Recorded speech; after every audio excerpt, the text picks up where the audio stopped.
Today on Comicstorian, we're going to be covering Batman Fear State, the final battle against the Scarecrow.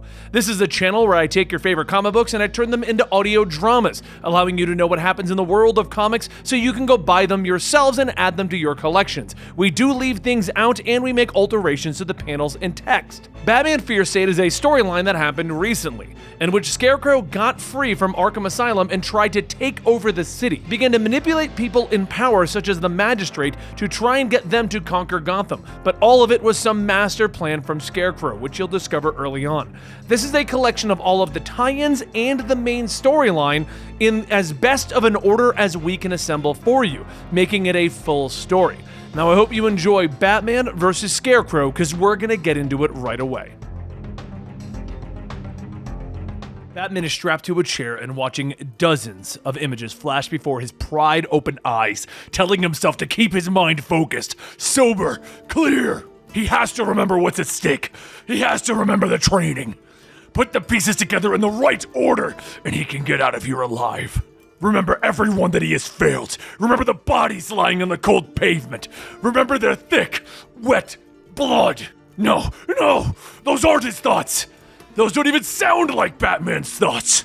Don't let him in. Start from the beginning. With a bit of shuffling, the masked voice of Scarecrow tells him, "Please take your seats. Silence your devices and direct your attention to the front of the class. Your lecture is about to begin. You are here today to learn the profound effect fear has had on the human body and mind. We start our lesson with the most important question. Why do we fear?" Batman begins to struggle in his restraints, and Scarecrow leans in. "I couldn't help myself from listening. It's okay. It's natural to succumb to fear. It's human, and it's necessary. That is the whole point of this. Without fear, there is no hope for evolution. Here, let me show you." As Batman screams in pain, the needles enter his body and he tells himself, "Remember, it all started on the road. A woman's voice telling me." Then, at old Gotham, Batman is racing through the streets to intercept the Unsanity Collective after they have stolen millions in artwork from Archison Cole, CEO and owner of the Gotham Gazette. The Unsanity Collective's leader, Master Ways, claims that since Arkham has fallen, they must reject the past and embrace a new kind of sanity. As Batman gets closer to the speeding glider up above, he fires a grappling hook into the glider and begins to rocket up as the zip line retracts. In front of the Batmobile, one of the thugs on the ground tells him, "Thank God, I was all for the insanity, but I was not wanting to get punched by Batman." At that moment, a sword is thrown into the motorcycle and Ghostmaker knocks out the first rider, while Batman reminds him, "Do not kill." Ghostmaker says that he only promises to maim. "You don't get to maim either. We're the future of Gotham." But before the thief could finish, Batman punches him and systematically disarms his way to the front. As he brings the glider down, he tells them, "This is over." And the man says, No. Master Ways says this is only the beginning. That people are about to see what the Unsanity has to offer them." Batman holds up the knocked out bodies of the pilot's friends, telling him, "I said, bring it down, now!" Moments later in Robinson Park, Batman finishes tying the thieves up when one of them gets a call over the radio asking if they managed to shake him. Batman answers stating that their friends are going to prison, and he isn't going to let them get away with terrorizing the city. Ghostmaker then pulls up stating that he has two unconscious, unmaimed art thieves. What precisely do they do when they keep them alive? Just tie them up and hope for the best? Oracle radios in stating that the police are on their way, so they might want to disappear. And as the two fire their grappling hooks, Ghostmaker asks for a sparring session back in the garage. He can also beat Bruce back to the townhouse. No vehicles. "I'll take that bet." And the two launch themselves into the air for a friendly competition. Meanwhile, over at Saint Industries, Simon Saint is opening up his birdcage. "I chose to build my company in the heart of Silicon Valley, but I've always dreamed of bringing my company to Gotham for almost 2 decades. I was raised in a rundown walk-up in tri-corner yards before the neighborhood industrialized. It was a hard-scrabbled pressure cooker of a city even then. I even looked up to Thomas Wayne, the wealthiest man in Gotham, who decided to dedicate his life to the people as a physician. But here is how the rest of the world sees Gotham now."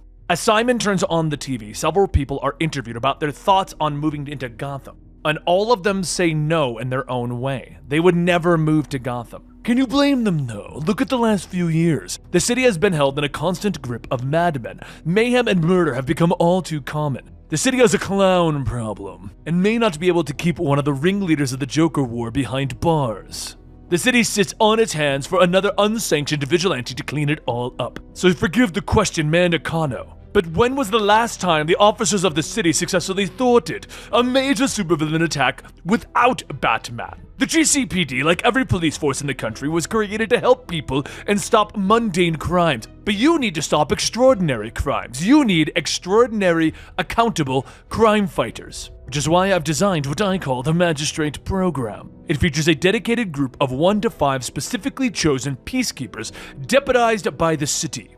The mayor likes the idea of having city-sanctioned vigilantes and agrees to bring it up to his advisors.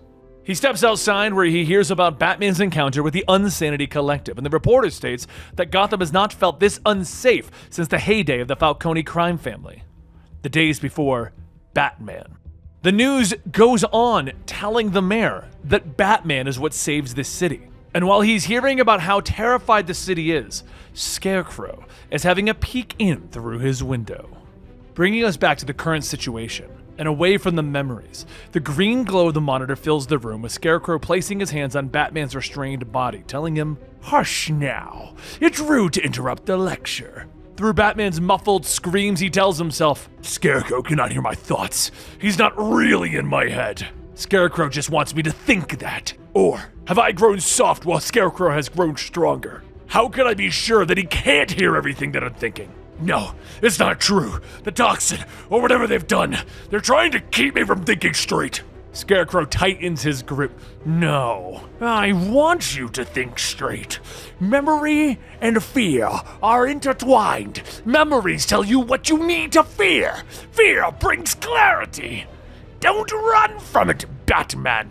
Batman struggles to free himself. "No, don't listen. Remember how I got here. Remember before I saw the big picture. Remember the straw man on the wooden post." And now we go back to how we got here. You see, earlier news outlets across Gotham and even the world reported on the case of Scarecrow setting up in the mayor's home. However, the strange thing about it is that there was no fear toxin or residue on the fibers of that Scarecrow. You see, it was an actual Scarecrow, just to show that he had the ability to weaponize anything. But he didn't, because it was a fear attack that didn't need toxin. And the tension of the city was risen high enough that Scarecrow would be able to get the people panicking in the streets about a straw man. That panic wasn't going to be the purpose, though, not in and of itself. What is Dr. Crane trying to accomplish with this? What is this trying to say? As Batman speaks out loud while examining this Scarecrow, the lights turn on and we see Renee Montoya standing there. "You're contaminating the scene. The mayor convinced me to pick my badge back up, and I got a new commissioner job. Now, I'm not interested in having vigilantes in this case, so I'm going to ask you nicely to leave." Batman looks at all of the officers pointing guns at him. "Yeah, nice and polite." He turns around, throwing down a smoke bomb on the ground, disappearing, and all of the officers quickly rush him. As Renee calls up the mayor to fill him in on what's going on, we find down at Electric Town a crazed man with a mask running down the street, yelling out, "Jungles, jungles, concrete jungles! Down here on the ground, all dead as dirt, already dead, need to put him in the ground." The man is wildly swinging a knife at people, and a motorcycle can be heard with a woman shouting, "Drop your weapon, ne'er-do-well! You're about to get a bit of Gotham City justice courtesy of Harley freaking Quinn! Ain't you a lucky dog?" She then speeds by, cracking the man with her bat, laughing, "Ha ha ha ha! Gee, a good bit of ultraviolence does get the heart pumping." The man is thrown into an electric sign as Harley gets off her bike, telling him, "I know your voice. You're Benji Fink, right? Must have snuck out of Arkham when things all went to hell last month. You're a real nut job. But you're always sweet on meds. What are you calling yourself these days?" He goes on telling her that his name is Stabbo, because he's seen the jungles of hell. So she goes on telling him, "All right, well, you don't do any more stabbing. Batman and his trusty girl wonder Harley Quinn are on the case." Just then, an officer walks up with his gun drawn, telling Harley to back up. This man just stabbed 3 people in Robinson Park. But Harley once again chimes in, informing him that Benji is an A-Day escapee. He just needs some meds, a place to sleep, and he won't hurt anyone. The officer tells her that he doesn't give a damn what she needs, so Harley spins back, smacking the officer. As he falls, she looks over at the other officer, stating, "Oh, well, this isn't gonna go well, is it?" The other officers begin to call him for backup, and then an explosion of smoke happens, and Ghostmaker pops out. "Looks like you could use a hand." "Why would you help me?" "Because Batman is busy, and I'm easily bored, and you fascinate me. But if you'd rather spend the night in Blackgate." A few moments later, the smoke begins to clear, and the officers see a note on Benji's face stating, "Hi, my name is Stabbo. Dr. Harley Quinn says I need my meds." Just then, a well-dressed woman walks up, informing Rex that she is back in Gotham. That means that there's hope. Later, back in Midtown, Simon Saint continues his work late into the night when his assistant, Ricardo, tells him that they have a call from the mayor's office.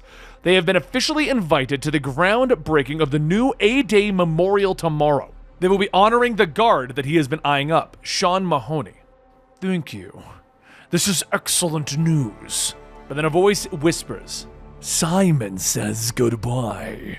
Simon quickly clears his throat, telling Ricardo that that will be all, accept the invitation and head home. Ricardo leaves, and Simon looks around for a moment and then says, "The boy is gone. I am alone." And Scarecrow walks out. "You are never alone. The fear is catching. Can you feel it? The way it spreads through the people of Gotham. If you want your magistrate, you're going to need to advance the experiment to the next phase before we are met with interference. This means people are going to die. Can you accept that, or are you too scared to save Gotham?" Meanwhile, down in the Narrows, Batman follows up on a lead with the Unsanity Collective. Their attacks seem uncoordinated, as if they're being hired to do these robberies, perhaps by the Scarecrow. Batman walks through the neon alleyway with a man standing in front of a door holding a gun, telling him to keep moving. "You picked the wrong alleyway." Batman tells him that he's in the right place. He's looking for the Unsanity Collective. "My name is Match. Tell Mater Ways I want in." The next day in Gotham City Hall, the mayor holds a press conference telling everyone that these have been dark days for Gotham ever since the massacre at Arkham Asylum, since the Joker Wars, since Bane City. In times of trouble, the city is always going to turn its focus on the heroes, but often they turn to the wrong ones. He goes on to explain that they don't need vigilantes, that they don't need colorful heroes, and they need to be honoring real heroes of Gotham City, real men whose quick thinking saved the lives of the only survivors in the Arkham attack. And today they'd like you all to meet Sean Mahoney. As everyone is clapping and applauding, Simon Saint walks up, stealing the man away for a moment. He introduces himself as Saint, Simon Saint, the CEO of Saint Industries, and he wants to talk to Sean Mahoney about his future. Elsewhere on the ground, a large man stands over Match, telling him that he's a cop. Mr. Way says that this man isn't who he claims to be, and the large man says it's because he's a freaking cop. They should break this Match's arms and find out if he's got any friends out there ready to raid them. Ways says that he isn't a police officer. He was able to get a few glimpses from the Mind Machine when the man first entered. Breaker's confused, and Ways explains that whoever this man is, he's been training against psychics. Isn't that correct, Miracle Molly? A colorful woman with a prosthetic left eye walks out, stating that she thinks that they're secure enough in what the Unsanity Collective stands for. It doesn't matter if this man is a cop, a Fed, or even Superman. They'll take him for face value and give him the option to start over. That's what they promise everyone. So as they go on trying to decide what to do about this mystery man, eventually, Miracle Molly walks into his cell, telling him that he is coming with her.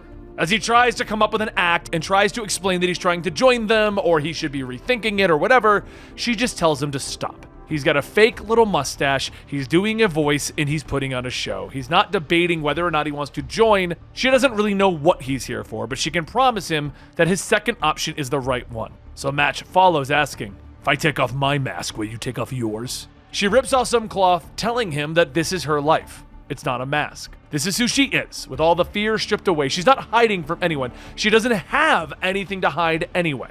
And as she goes on stating that the mask that she wears is more honest than prosthetic, he's welcome to keep his identity hidden. So of course, Batman takes a cloth, wrapping it around his face, giving it 2 eye slots, and she tells him that it's very Zorro of him. Now ditch the mustache. Truth, why are you here? Batman goes on explaining that he wanted to understand them, so she waits for him to get on her glider, stating that she can work with that. They step on and they begin to fly into the sky, high above Gotham City. But meanwhile, back over in Midtown, Sean Mahoney is looking at the robotics in the robotics space, looking at the options for prosthetics that he has available to him through Saint Industries. And as he goes on explaining his history about how his family was all cops, from his grandfather to his great-grandfather, and that he applied for the force right at the right age, Simon tells him, actually, they're not in the market to give him a prosthetic to become a police officer. They're actually in the market to make a new kind of police officer. And they'd like him to be the first officer in that program. Sean says that he's flattered, but after losing an arm and a leg in A-Day, he can't be a cop anymore. And that's when Simon points to all the sorts of prosthetic products that they have at Saint Industries. He goes on to explain that he wouldn't be charged a penny and that he can consider it a gift that Sean Mahoney can become the first peacekeeper in the new Magistrate Program run by Gotham City's own Mayor Nakano and Simon Saint. That they can become the new city-funded vigilantes of Gotham City. What does he think about that? Sean ponders it, considers it, and then tells him that he'll sign anything. How soon can they start? Later, back with Miracle Molly flying down into one of the collective's outposts, Batman asks if this is where they're staying. She says that they've gotten really good at pulling stakes up whenever there's trouble. They can move at a moment's notice, but this place is called Gotham 2. Batman looks around, stating that it looks like they live like nomads. Is she happy with that? And she goes on telling him that Mr. Waze says that happiness is the carrot society holds at the end of the stick. The two step into Molly's workshop, and Batman sees some weapons laid about, stating, "So your boss wipes all of your memories, and then you build them dangerous experimental technology to help others rob people?" Molly says not all people, the rich people. Some of them have given up the right to be called people. That's how messed up everything has gotten here in Gotham City. Instead of working to make it better for everyone, they only try to make it better for themselves. They are all opportunists, vultures. Batman asks if that's not a little unfair, and she laughs. "I knew you came from money. I could tell by the way you held yourself. Sure, it's unfair. Life is unfair. But we haven't left one person destitute in the streets, and we wouldn't." She steps out onto the opening, stating that their city is a broken, beautiful world, and there are broken, beautiful people living in it, and it breaks her heart. Seeing people work themselves to death, playing in a system that does nothing nice for them. A cold, unfeeling system that was designed decades ago and has been falling apart for longer than any of them have been alive. These people dream of being able to afford a nicer apartment, to get a nicer job, and all they want are their own childhoods chopped up and fed back to them to make them feel safe. Society created its economy. The sane think how a person is supposed to think, and the insane don't. Nobody wants to be crazy, so they all buy into society's version of sane. Mr. Waze wanted to break the system, break the whole economy. They aren't insane, we're post-sane, unsane. We've seen past society's vision of sanity. Batman asks, and what does that future look like? The one where we embrace what technology can do to make us better, make us more ourselves than we are allowed to be before. The people of the city are scared, Batman. Batman pauses. You knew? Of course I knew. It's in your voice. If I had any doubt, it went away when you didn't react to the view of Gotham, hundreds of feet in the air. Most people would have reacted harder. When I started, I put on the costume because I knew that the criminals of the city were a superstitious and cowardly lot. You're smart enough to see that it's not just the criminals, right? This world makes cowards of us all, too afraid to go down uncharted paths towards salvation. Do you ever wonder how much stronger you could be if you just let your past go? Could that version of Batman actually save Gotham? As the two look out on the city, Batman tells her, I don't know. And after a few moments, Molly says that he came here for answers, but not the ones that she gave him. Does he want to know? He doesn't have to hack their systems. She'll just tell him. The Insanity Collective are breaking my usual modus operandi and targeting the owners of media companies based in Gotham. This isn't something that you did on your own. Somebody hired you. Molly nods. Yeah, we were given a tip and a list of assets. We took the extra cash offered for the job. Those who hired didn't want any of the proceeds or any corporate secrets. They just wanted the media. Batman tells her. They're afraid. Yeah, we wanted to scare them, but we had nothing to do with the mayor or the scarecrows that are popping up. Is that why you're here, Batman? To find out what is going on with the mayor, the scarecrows, and everything? I just need a name, Molly. Saint. Simon Saint brought us in. As the night settles in Batman's Fort Gray apartment, he takes off the Matches Malone disguise, thinking back to what Miracle Molly asked him. Does he ever think about how much stronger he would be if he just let go of his past? Could Batman actually save Gotham? After a long sigh, he radios into Oracle, telling her that he's back online, and she tells him that here she was about to send in the cavalry. He says that he heard some chatter on the way back home, more scarecrows. And as he gets changed, Barbara goes on stating that they found one in the lobby of the GCPD Central Precinct, and another one on the altar of the Old City Cathedral. The press are having a field day with that one. There is also sightings of Crane himself at Nakano's speech to the city last night. He is getting very good at slipping between cameras. It's like he said, a scarecrow attack doesn't need a single drop of fear toxin.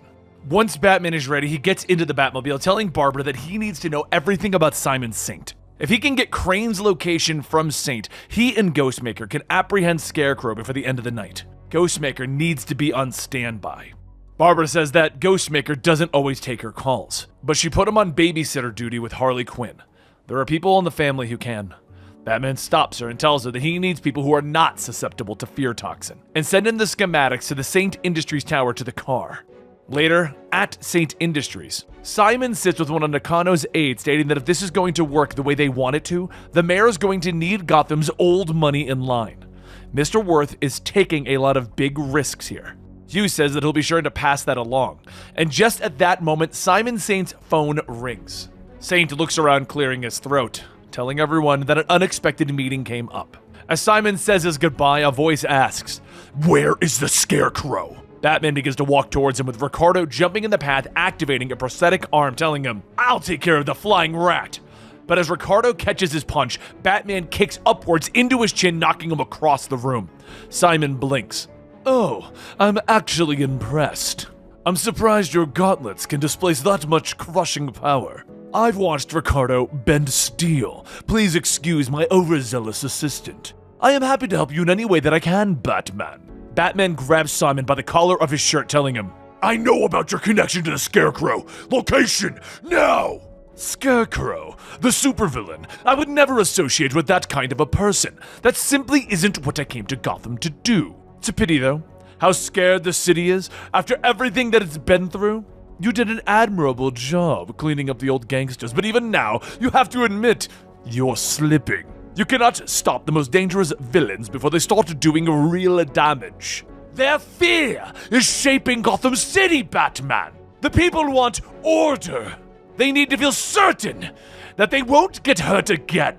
And honestly, Batman is old news. My idea of crime fighting, the Magistrate Program, that is tomorrow's news. I am not here for your corporate pitch. Perhaps a demonstration is in order. The doors open up as a large, towering man in armor walks forward. Simon tells him, "I would like you to meet the centerpiece of the program. His name is Peacekeeper 01. Before Batman has a chance to react, Peacekeeper grabs him by the cowl, throwing him against the glass ceiling, letting him fall back to the ground. He then steps forward. "Stay down. You're under arrest." "I was just wrapping up the fine print with a man from Nakano's office before your arrival. Gotham City has greenlit a pilot program of the Magistrate with the express intention of stopping all mass threats in this city. Peacekeepers will resolve this terrible Scarecrow plot and stop his allies in the Unsanity Collective. Who knows what horrible thing they'll do next? Those punks aren't put down quickly. We could have something far more daring than we've ever seen from them so far. They could even blow up City Hall." Just then, there's a massive explosion across town. Batman yells out, but Simon informed him that Peacekeeper 01 will make the anarchists pay, and then he'll capture their benefactor Scarecrow, putting him behind bars. No more vigilantes. Gotham City will now have paid superheroes on the GCPD's payroll. So once they take care of Scarecrow, they'll be getting rid of the little nest of vigilantes in little bat costumes infecting this grand city. With that news and the explosion happening, Batman decides to leap into a battle with Peacekeeper 0, lunging in for a strike. But as Batman begins his battle, the news outlets across the city begin to report on the explosion at City Hall. Miracle Molly is watching, stating that they're going to blame all of this on her group. They're going to need help. They're going to have to reach out to Batman. But back with Batman, he's fighting against Peacekeeper 0 as Simon Saint escapes with a helicopter up at the Magistrate skybase above Gotham. The computer welcomes him onto the bridge as he tells the computer to pull up Mahoney's vitals. He wants to see how their Peacekeeper is holding up in the action. The computer says that Peacekeeper 01 is operating at 86% efficiency. Support team is breaking down the weaknesses in Batman's armor. Simon laughs. Our first go-around with Batman is a victory in itself. But let's get word to our man. He needs to stop playing with his food. Back in the tech building, Peacekeeper tries to convince Batman, as much as you think you're helping, you're not. People are scared. They are hurting Batman. The people of Gotham deserve peace. They deserve order. They deserve better than a Batman. But Batman jumps down kicking with both of his feet. Simon Saint just bombed City Hall. If he wants order, how could you stand by and let that happen? Peacekeeper's confused, asking, do you really think that Saint went down there himself, planting the bomb? As he slams Batman's head through a wall, telling him, I made sure no one was going to get hurt. Mr. Saint just wanted to shake folks up enough to let us do the work that needed to be done. I planted the bomb. He pulls back, throwing Batman into the ground with enough force to sink him in, and then grabs him by the cape. At that moment, his arm changes into a blade. Gotham is rough around the edges, but it worked until you and that turncoat cop hater Gordon turned it upside down. With enough free room, Batman takes out his grappling gun, firing it. As the anchor wraps around Peacekeeper's wrist, he whips his arm back, catching the gun, crushing it. What do you think's going to happen here? You're going to arrest me, unmask me, and the people of Gotham are going to cheer? Peacekeeper looks at him. No, I'm going to kill you, and then take out the rest of your hippie friends. They go back and forth, over and over, with Batman planting bombs and missing the entire time, until finally he sees the opening. He detonates all the charges he placed around the building, beginning to run out of the hole he made in the wall, and he jumps out without his grappling gun, free falling into the upper stories of Gotham City with no support. Peacekeeper looking in awe, and he radios back. Ghostmaker should be. At that moment, Ghostmaker rockets downwards, grabbing Batman by the arm, firing his own grappling hook, whipping the two of them onto a nearby building. As they get back up, that was wildly irresponsible of you. I knew you'd figure out my clues. It turns out Batman was setting off bombs as a signal to Ghostmaker. Back up at the top of Saint Industries, though, Peacekeeper reports that Batman is in his sights. He can pursue, he can kill him, he can make him hurt. But Simon tells him no. It's time for Peacekeeper to save Gotham City. Ghostmaker begins to stitch up Batman, telling him that he has an extra suit in the back. Batman's surprised that Ghostmaker stole one of his suits, but Ghostmaker explains that they can go over that later. The news mentions that Sean Mahoney, Peacekeeper 01, and at the notification of Sean Mahoney, Harley spits out her coffee. Wait, did they just say Mahoney? From Arkham? That guy's a sadist! Insecurities in all the wrong places. He kept getting in trouble with Dr. Arkham after roughing up the inmates. And this is back when I was a doctor there. Batman states that all of the records from Arkham were destroyed in the A-Day attack, when somebody blew up Arkham Asylum and killed half the inmates. The city thinks that Mahoney's a hero. The whole city is messed up in the head. I can officially give it that diagnosis because I am a doctor, and because I am messed up in the head. Batman holds his injured stomach as he tells them that they need to bring down Mahoney quickly, and they can't lose sight on Scarecrow in all of this. Scarecrow is working with Simon Saint and Mahoney, but it's still not clear what he's hoping to gain from all of this. Barbara radios in that she has eyes on Mahoney, and that there's a fleet of very dangerous helicopters with Saint Industries logos converging on a half-built luxury housing development on the south side of the city. Batman says that they're about to take down the Unsanity Collective. We need to save Miracle Molly. We need to get there, and fast. Meanwhile, over at Gotham 2.0, Molly packs up the rest of her things when Squeak runs in asking if her weapon is finished yet. Molly says to trust her when she says that she won't let anything bad happen to Gotham 2.0. When the bad guys come, they're gonna wish they hadn't. At that moment, a voice says, I just don't get you. Why don't you explain it to us? Molly looks up to see Peacekeeper 01 and the Magistrate surrounding her, with Peacekeeper 01 telling her, I need you to surrender right now. Any resistance may be met with lethal force. She holds up her arms, telling him that she surrenders. They all will. Squeak is just a kid. They have plenty of innocent people here. Take them in peacefully, and she promises that there will be no resistance. Peacekeeper 01 radios back stating, yeah, we were met with armed resistance, requesting the option to use lethal force to apprehend the terrorists known as the Unsanity Collective. And back at the Magistrate Skybase, Simon smiles. Access granted. As the Magistrate begins to move in, Peacekeeper 1 takes out his gun, and Molly asks him, can I just say goodbye? She leans down to Squeak and tells her to look in her eyes. It's going to be okay. Molly smiles, closing one eye so that her prosthetic remains, and tells her, look into the eyes. Stay calm and don't do anything stupid. They're not going to hurt you. The prosthetic eye flashes the word scream, and Molly says, okay, kid, on my mark. Peacekeeper 01 begins to pull the trigger that will kill Miracle Molly.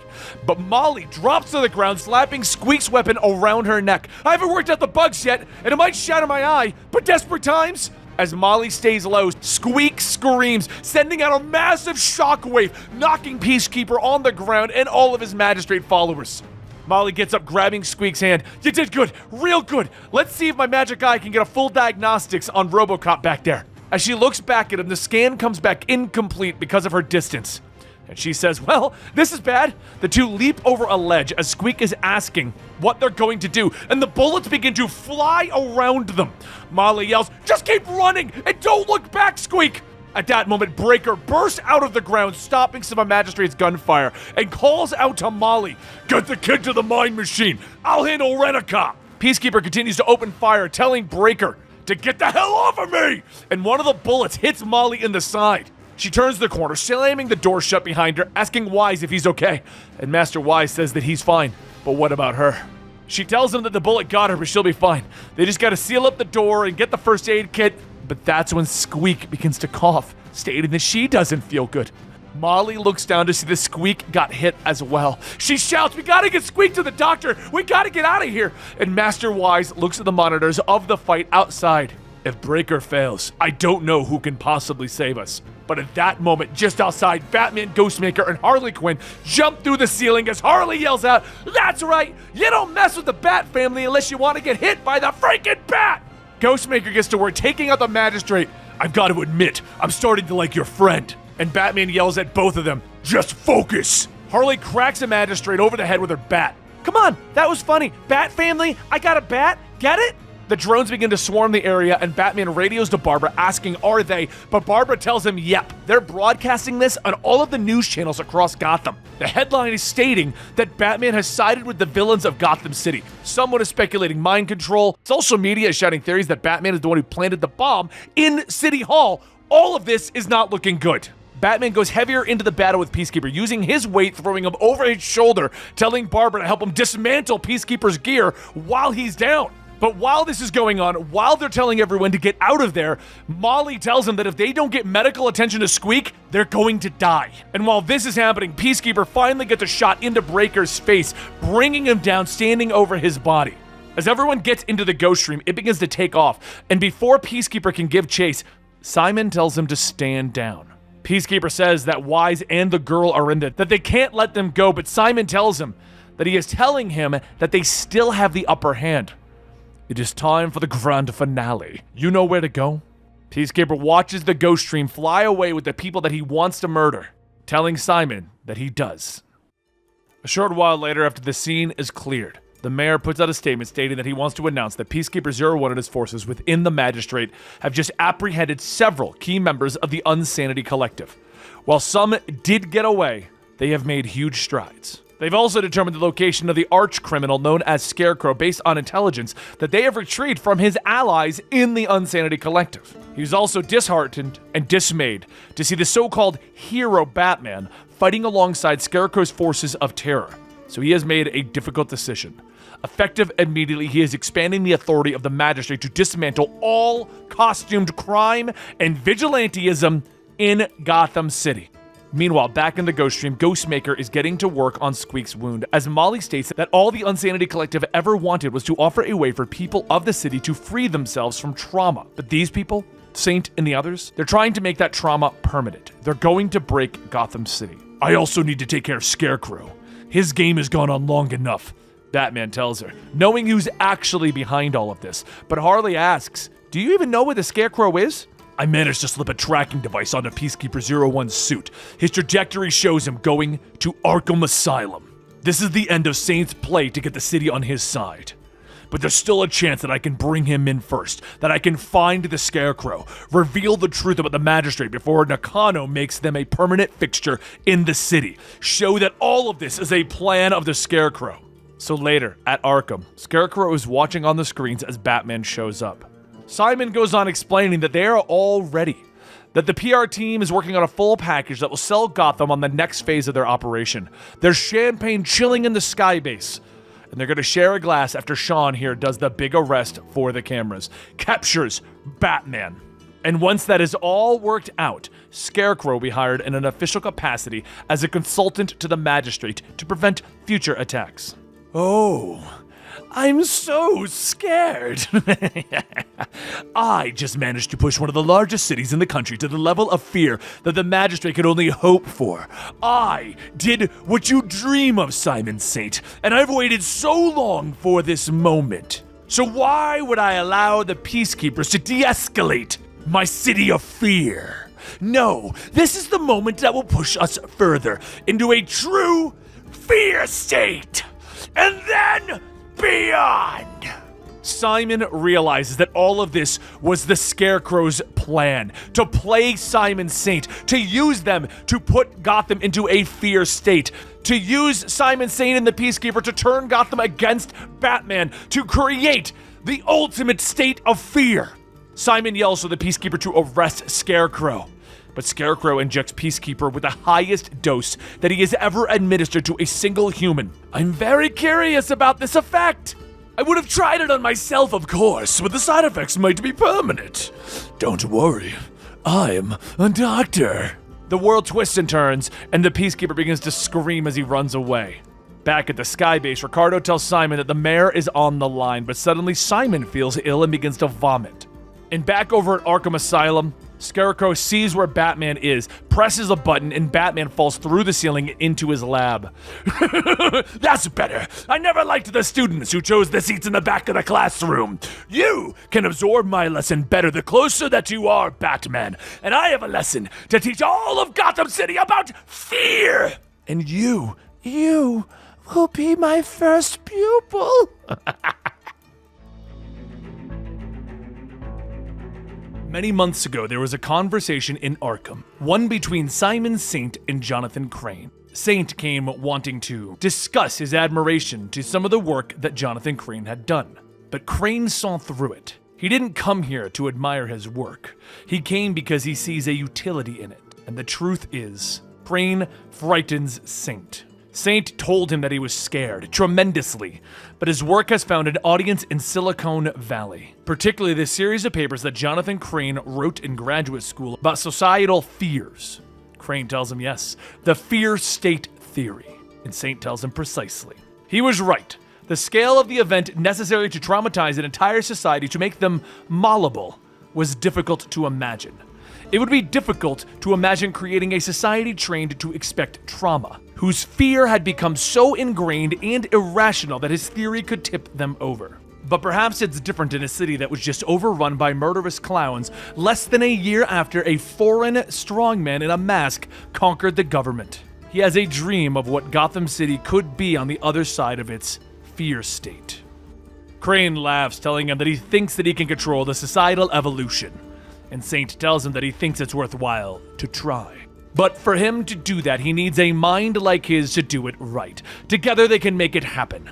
They can engender the right kind of fear state to push Gotham to the brink, and he could take it to the next level. Crane thinks for a moment, stating that he would need the assistance of his Arkham compatriot, Jervis Tech.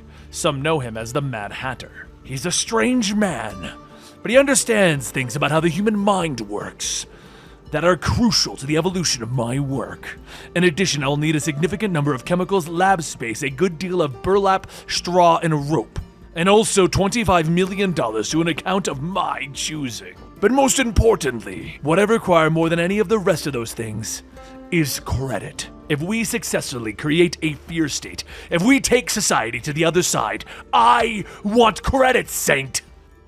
Now in the current time, Scarecrow is listening to Batman scream, telling him, I hope deep down that there's an appreciation of what I'm going to do to our city. What comes next is my most altruistic. But that's not why I'm doing it, of course. I'm doing it out of scientific curiosity. I do believe that Gotham will be much better on the other side, Batman.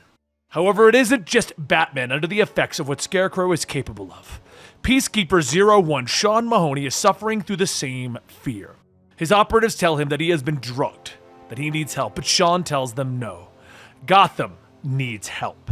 He needs to save Gotham.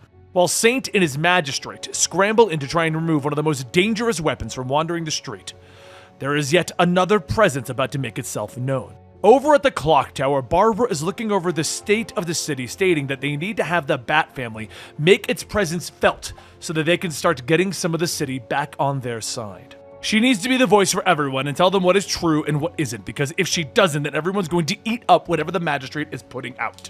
Just then, Oracle puts out a message to everyone in the city that she is back online, speaking to them to tell them the truth, and it is much worse than it seems. She knows that they are afraid right now, but the truth is, they aren't nearly frightened enough.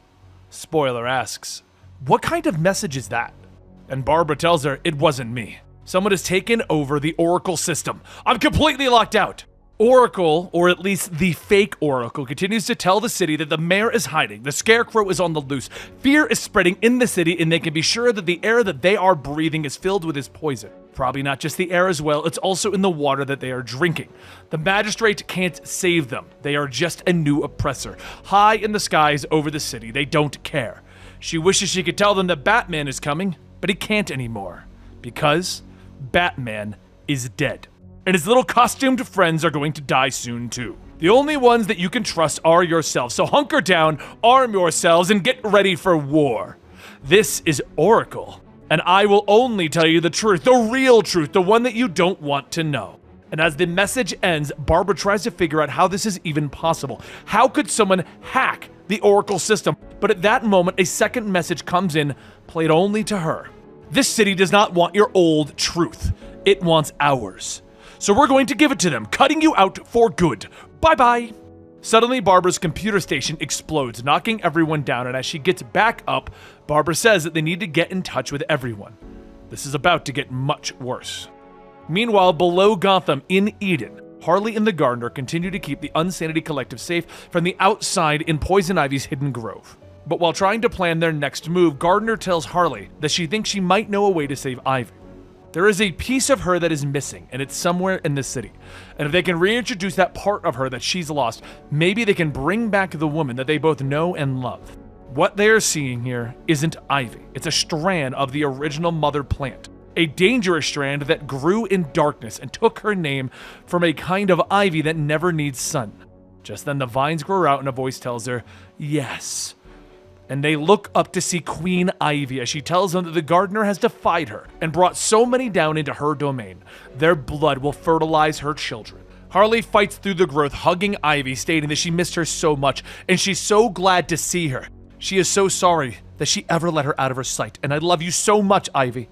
But Queen Ivy whips her arm and a vine reaches out, grabbing Harley, pulling her away, telling her that this is not the path that she wishes to go down. She can't let her back in. She can't let anyone back in. Harley says that she gets it. Please, just listen, Ivy. All of these people here, they're hurt and they need a safe place or they're going to get killed. You've always been my safe place, so please let these people stay and heal. Not forever, but just a little while, please. Ghostmaker says, I can do you one better. Your pheromone abilities can calm the war that is brewing on the surface. End this before it has a chance to get started. Queen Ivy says that she will not interfere with the war that is happening above unless anyone is foolish enough to move against her. And their friends can stay for now. Harley tells her thank you, but Queen Ivy just looks at her and then leaves. Watching Ivy go, Gardener says that even that part must love her through all of this anger. Harley looks over asking how do they find the missing piece of Ivy? She wants her Pammy back. And Gardener says that she might have an idea. But meanwhile, back up at Arkham Asylum, Scarecrow is now kneeling over Batman asking, can you feel it? The future of Gotham is forming beneath us. All the pieces are in place. Embrace it! Evolution is good! It's painful, but it's good. Batman tenses up, breaking through his bindings, punching Scarecrow, yelling, I won't let you do this! And as he runs to escape, Scarecrow gets back up, telling him, there's no stopping it now, Batman! There's no way to turn things back. The only way forward is through the fear state. Batman 112 and 113. As the peaceful commercial of Simon Saint plays over the intercom of Arkham, he tells everyone that he believes in this new type of Gotham. But right now, that isn't what Batman is thinking or even seeing. Right now, as Batman is stumbling through the halls, he's calling out for help because he actually believes that he is losing his mind. However, this isn't just the fear toxin in Batman's system. This is something else. He can't trust his eyes, so he needs help. Can anyone hear me? I need help! With no one answering his call, Batman crawls the rest of the way to the Batmobile, managing to pull out the antidote, quickly stabbing himself in the chest to awaken from his nightmare. His eyes shoot open wide as he sees Scarecrow walking towards him, shouting, "This isn't real! You aren't real!" Scarecrow climbs on top of the car and begins to press down on the windshield until it shatters, but as Batman blinks, it all fades, and he's mostly okay. He sets the computer to bring him home, calling over the radio that if anyone can hear him, Scarecrow is using some kind of experimental mind control tech. He can't tell if his brain's been compromised. But right now, Batman isn't the only one under the effects of fear. Sean Mahoney is wandering the streets of Gotham in a similar daze, ignoring any and all calls from the Magistrate to return to the base. Then he sees it a street full of bodies. He was too late. He was supposed to be Gotham's new hero, the government-funded vigilante. How can he be a hero if everyone is already dead? However, what Sean doesn't see is that all of those bodies are actually people who are alive, because he is seeing those infected like the people back on A-Day. Sean needs to purge these creatures, and he will cut them down and be the hero of Gotham City. But over at the clock tower, Batman climbs onto the balcony with Cassandra grabbing him, throwing him to the ground, thinking that he is an intruder. When she sees who it is, she asks, "You're alive?" Barbara comes out stating that he looks like hell. What did Scarecrow do to him? "I've been thrown off of my game. But why does Cassandra think I'm dead?" Barbara says, has he not heard the messages from the new Oracle? Barbara explains that she was going to put out a message like she did during Joker War to help calm the tension building in the city, but someone hijacked her feed and began to spread even more misinformation over Gotham. "Our priority needs to be finding Peacekeeper 01. And where's Ghostmaker?" Barbara patches him in and Ghostmaker appears on the screen stating, "I presume that this means that the reports of your death have been greatly exaggerated. Are the Insanity Collective safe?" "Well, it's a bit complicated, Batman. Harley led a lot of them to a strange jungle growing beneath the sewers. Poison Ivy is here, but she seems to have gone feral. Is the situation stable, Ghostmaker? If it is, I need you to meet me at the garage. My mind's been compromised and I need help." Meanwhile, back with Simon Saint, he tells Ricardo that he's sorry for this. He wanted to take time to outfit this a bit more carefully, but it's going to be painful. Ricardo settles into a pawn, telling him, "It's okay. I believe in the Magistrate. I believe in everything that has been said in those commercials. I'm all in." The dome closes, and Simon tells him, "Good, very good. I knew that there would be a time that I'd need a peacekeeper that was off the books, equipped with the weaponry that the city would never sign off on. So officially, you do not exist. Your mission is to apprehend Sean Mahoney. If Sean resists, you are to kill him and retrieve his armor. We need to take back control of the narrative before it's too late. Understood?" Ricardo steps out wearing a set of black peacekeeper armor with an X on his chest. "Yes, sir. I believe in the new Gotham City." Meanwhile, Renee Montoya sighs as she sits at her desk in the GCPD, telling her officer that he better be coming back with something. The officer says that unless there are zombies coming out of Potter's Field, all that stuff said is nonsense. The rest is just echoing the garbage that Oracle's been spewing over the wires. Renee tells him that what they are hearing is not the real Oracle. Just pick up whatever chatter you can. People need to know that there's still some kind of law in this city, and not from a damned UFO.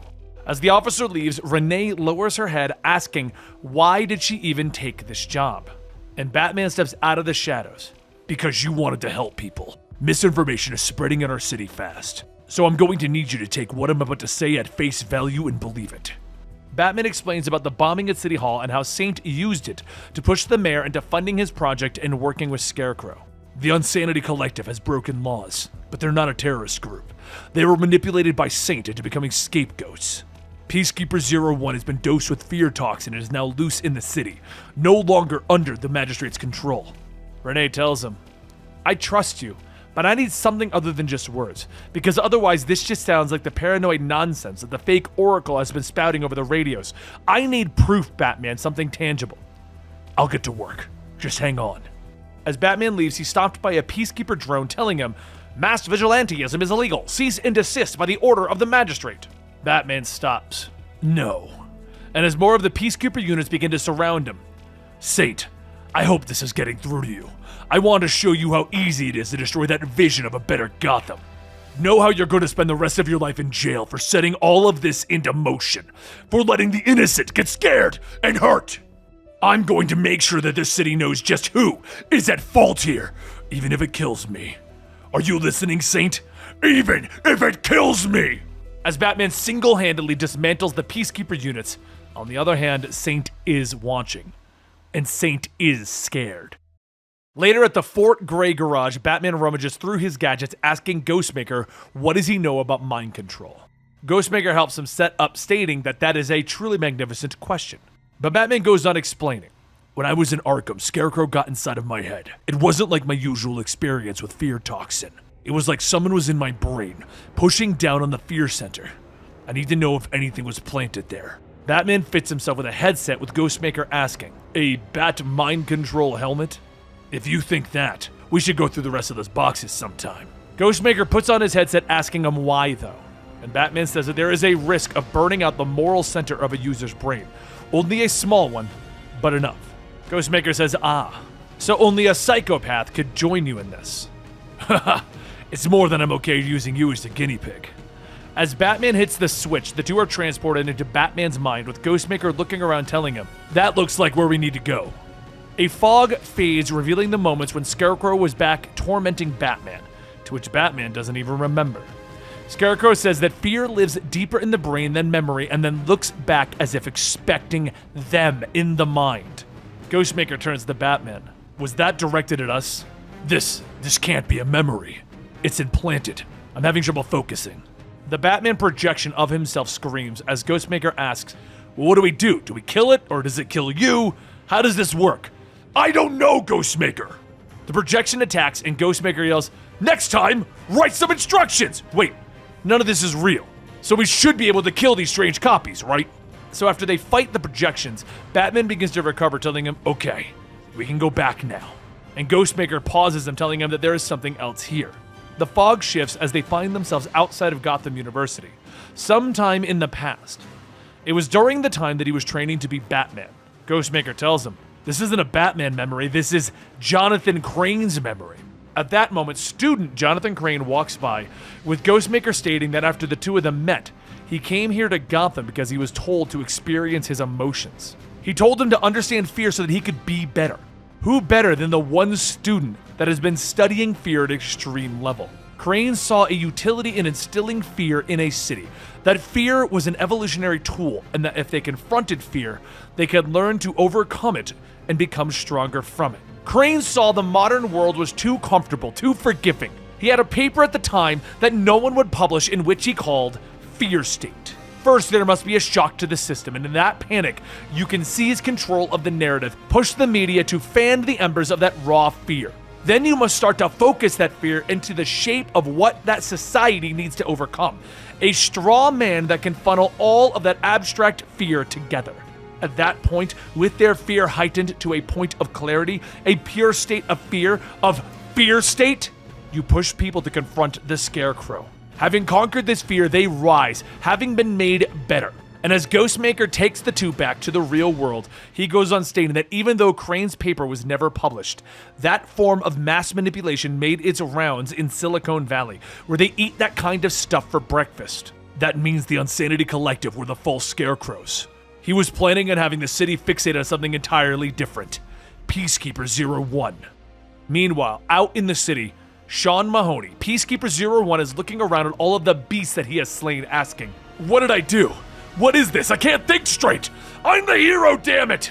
At that moment, Ricardo and the other Peacekeeper units surround him, stating, this is quite a mess! Could you imagine if the press found out? But up above, Scarecrow is watching and he clicks a button. And at that moment, Sean suddenly feels something, shouting, no! I'm the hero! I will save the city! With Scarecrow manipulating Sean, he is now setting up the city to become a powder keg, and Peacekeeper 01 is going to be the match to blow it all up. Alleytown was once a quiet suburb, a place where everyone was left alone. That was until the Magistrate came in.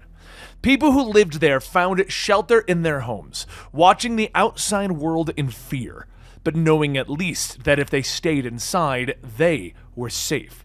But that was just the spectacle of fear, the illusion of safety created. That is why Clayface has gathered others like him. Others who know that this system needs to change. To know things should be different. And it is their chance to atone. But while Clayface, Croc, Knockout, Cheshire, and Firefly all do their part in stopping the Magistrate from digging its heels into Alleytown, Catwoman tries to make sense of it all. Her city is burning. She is broken. What is she the queen of? Leo tells her that he is still here. And times like this are when people need a queen. They're out there fighting because while she showed them that they may not have much, they don't need to trade their dignity away. Catwoman sighs, thinking that maybe she's just a thief who did it because she felt like she had something to prove. And look how that turned out.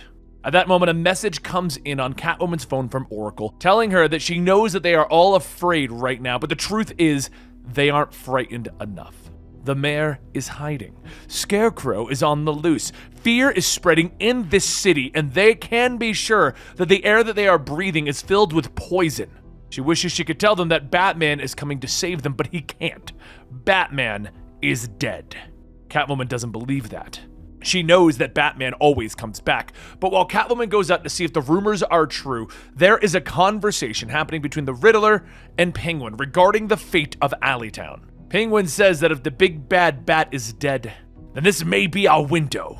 Our rather complex machinations have perfectly placed us to seize this opportunity with both of our hands. If the Magistrate wins, and likely they will, whoever controls Alleytown, its docks and its smuggling routes, stands to make a pretty penny. Riddler asks if there's anything other than money that he even cares about. But Penguin squawks, stating that if anything, I care too much. I care about you.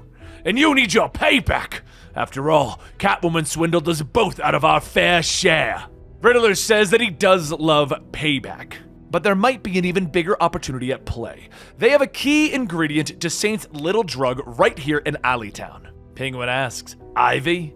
If we can get to her, I can engineer the drug, and we can control Alleytown. We'd both have the one piece of evidence that is likely to sink Simon Saint. But back with Catwoman, she speeds through the streets, but is stopped by a spike trap laid out in the road. Before she even has a chance to get off of her bike, Magistrate bots surround her and tell her to come peacefully, or she will be met with deadly force. She grabs her whip, grabbing a hold of one of the drones, swinging it into the crowd, giving herself an opening to escape. As Catwoman runs into a corner, she turns back asking, "Why do you think you have me cornered? This is Alleytown. There's a surprise waiting around everyone." At that moment, Cheshire Cat jumps down off the building and both her and Catwoman begin to take out the bots. Once clear, Cheshire asks her, "You were leaving, weren't you?" Catwoman tells her only because she has to find him and make sure that he's... But Cheshire stops her. "You were right the first time. I wouldn't believe everything you hear on the radio. It's fake. Come, I'll show you." As Catwoman follows, Cheshire Cat says that she found this dish when she was scanning frequencies to hook up another access point. They faked the announcement. They knew it would create fear and bring her out into the opening. But as the fake Oracle continues to broadcast her announcements, there are a few others wandering into town in search of someone. One wears a suit and the other can control plants, and the other with red and blue hair carries a baseball bat. Next up in our continued adventure of what is going on around the city of Gotham during Fear State, we have Nightwing 84. Let's see what's happening over in Bloodhaven. High up on the buildings of Bloodhaven, it's easy to just clear your mind and think. But as Nightwing takes a bite of his pizza, he thinks about all of the things that he is doing now. It's easy to fight the bad guys, to save a life. That is something that he's used to doing. But fighting an entire corrupt system, saving a whole city, there's no training for that. He's just in it now. He stood in front of the cameras without his mask. He told the world that he was going to transform the city and that Bloodhaven was his responsibility. But as Nightwing jumps down to go on patrol, he hears a buzzing in his ear from Oracle. No voice, just buzzes.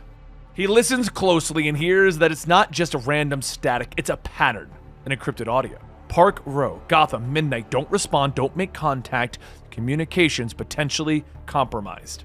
After getting a dog sitter for Haley, Nightwing heads off into Gotham thinking that he might take this time to reflect a bit on things that he shouldn't be doing in Bloodhaven.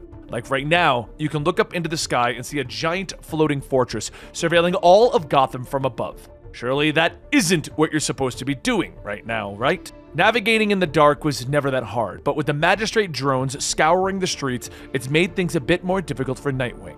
As he reaches Park Row, he calls back to Oracle asking if she's there, but something doesn't feel right. It feels more like a trap. A spotlight then shines down, and Magistrate drone officers begin to fire down. Nightwing jumps up, beginning to take them down one at a time, moving from one to the next. But as more begin to show up, he realizes that he can't take down all of these drones. The numbers just aren't in his favor. That is until he sees a shadow, and Batman lands feet first onto one of the drones as Nightwing goes back to bashing the robots. Hey, what's up? I was following the buildup of troops. Didn't know they were coming for you. Nightwing laughs, tells him, it's always nice to have company in a death trap, but I received an encrypted message from Oracle asking me to come to Crime Alley. Batman punches one of the bots. Oracle's systems have been compromised. You can't trust any communication from her network.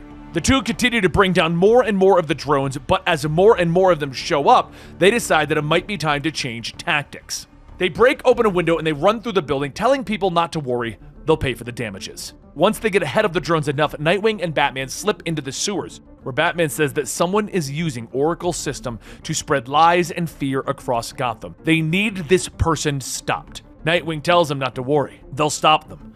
They'll get the network back up and running again, and thanks for the save.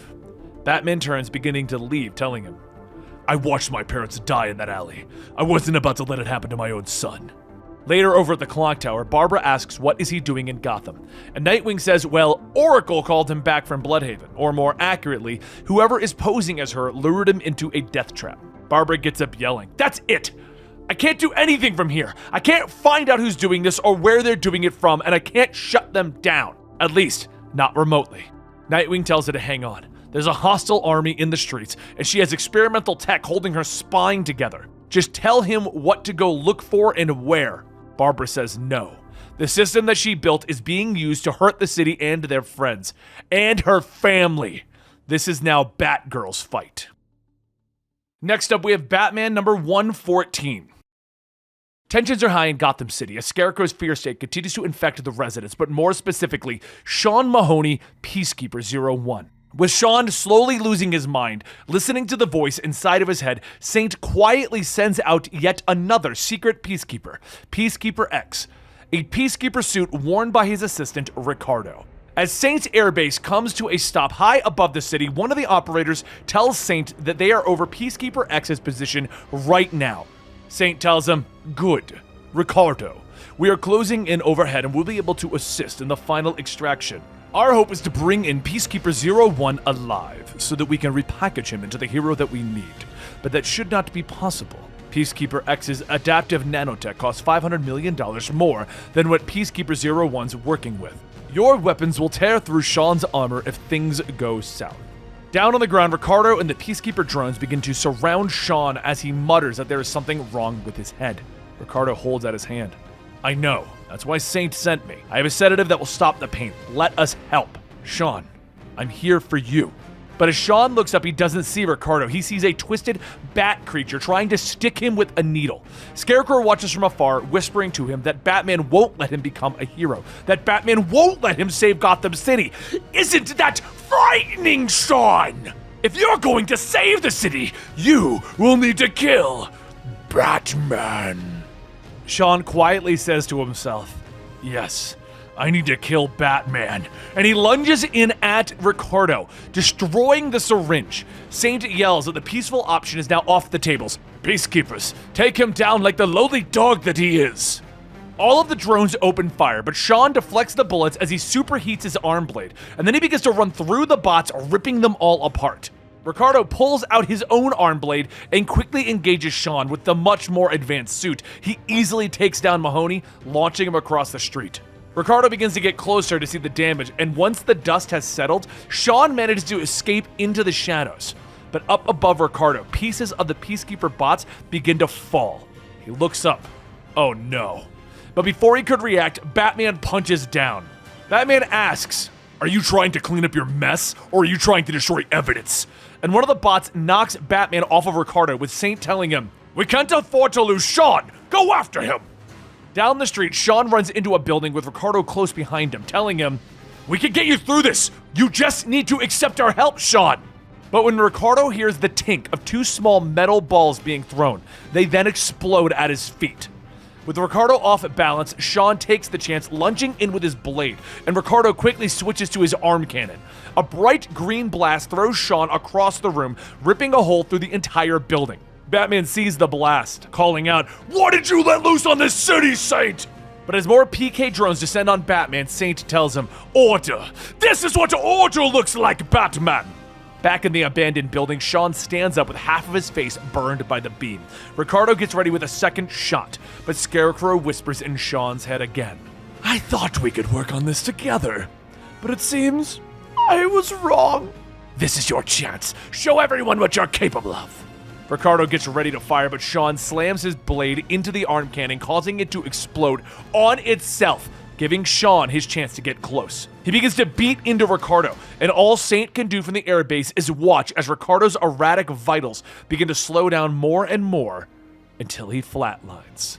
Another operator says that Peacekeeper X is no longer responsive, and Saint snaps, "I know! We need to activate the self-destruct on Peacekeeper X's suit, as well as the robotic drones, set for maximum damage."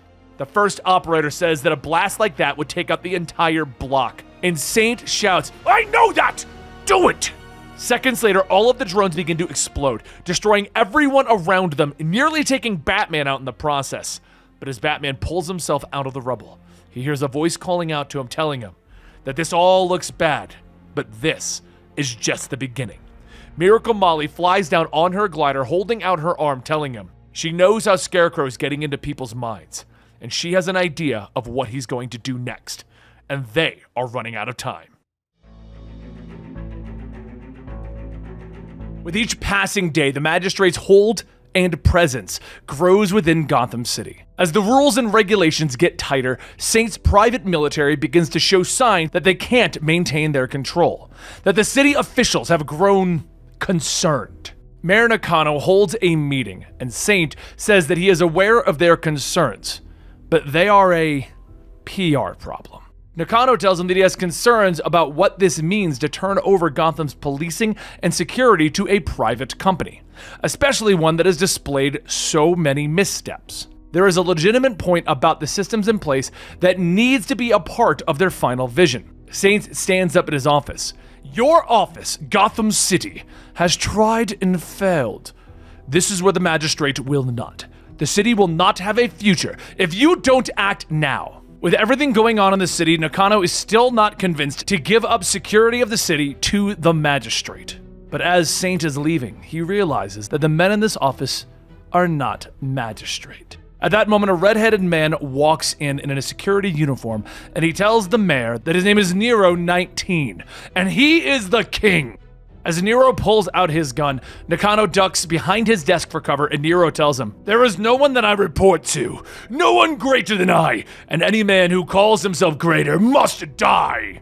Nakano escapes through a chute behind his desk, jumping out of City Hall as the Magistrate begins to move in to save the mayor of the city. But the security that Nakano runs into is part of the group trying to capture him. Then a voice tells them, "Let him go." And Batman slams one of the men down, asking, "Who do you work for?" The man doesn't answer, so Batman begins to take out more of the security detail, one by one, asking, "What do you want with the mayor? What is this?"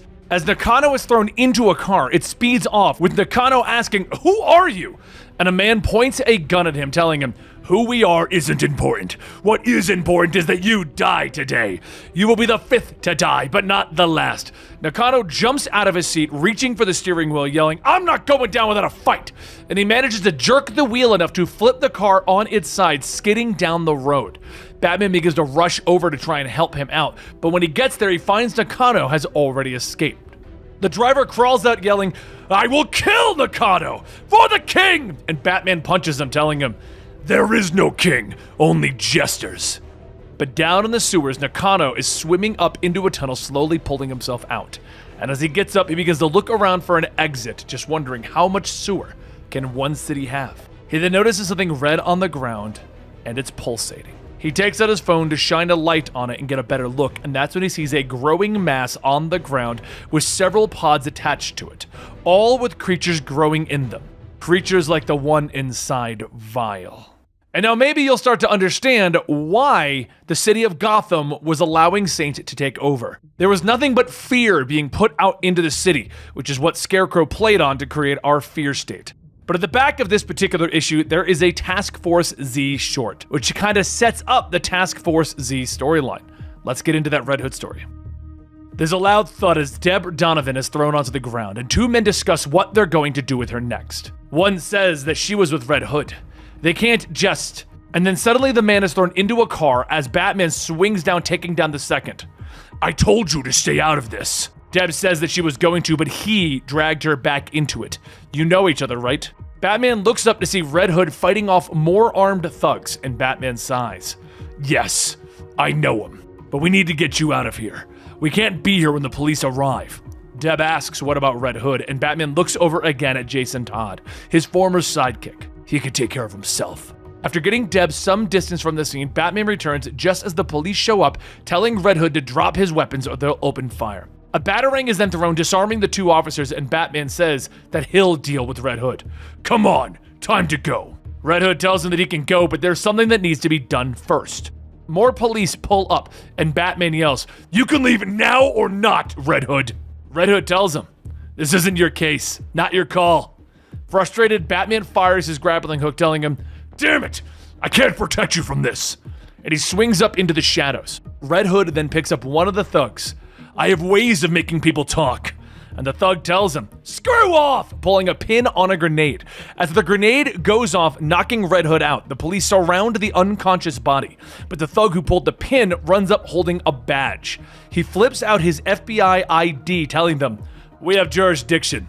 You can call it in, but the Red Hood, he's our assignment. Later, Red Hood sits in chains, demasked, and a voice tells him, Hello. Aside from some minor cuts and contusions from the capture, you have no complaints? Red Hood simply replies, 5 stars. Would recommend it to all my friends. I get the joke, but I feel like I should remind you that you no longer have any friends. You are a wanted man after all. In fact, there aren't many laws that you haven't broken, Red Hood. But enough of that. Let's get these chains off and begin your redemption arc. Wait, I'm not under arrest? Then what is this? A job interview. I'm putting together a team that is dying to meet you. And that concludes Detective Comics 1043, which explains how we lost Gotham and explains how Red Hood ended up with Task Force Z. I'm going to link our Task Force Z comic down below, but let's move into Batman number 115. When we last left off over here, Batman was just in an explosion that was supposed to stop Peacekeeper 01, and Miracle Molly showed up telling him that she knows what Scarecrow is doing, and she has a plan. Up in the sky, Saint is looking at the destruction of his bots, as well as the destruction that Peacekeeper X's suit caused, telling his staff that he wants them to recover Ricardo's body. He needs to see it for himself. Maybe there's still a way. Maybe his brain is still intact. Another assistant says that there is a call from the mayor's office, and Saint yells, Not now! I need to think. I need to breathe.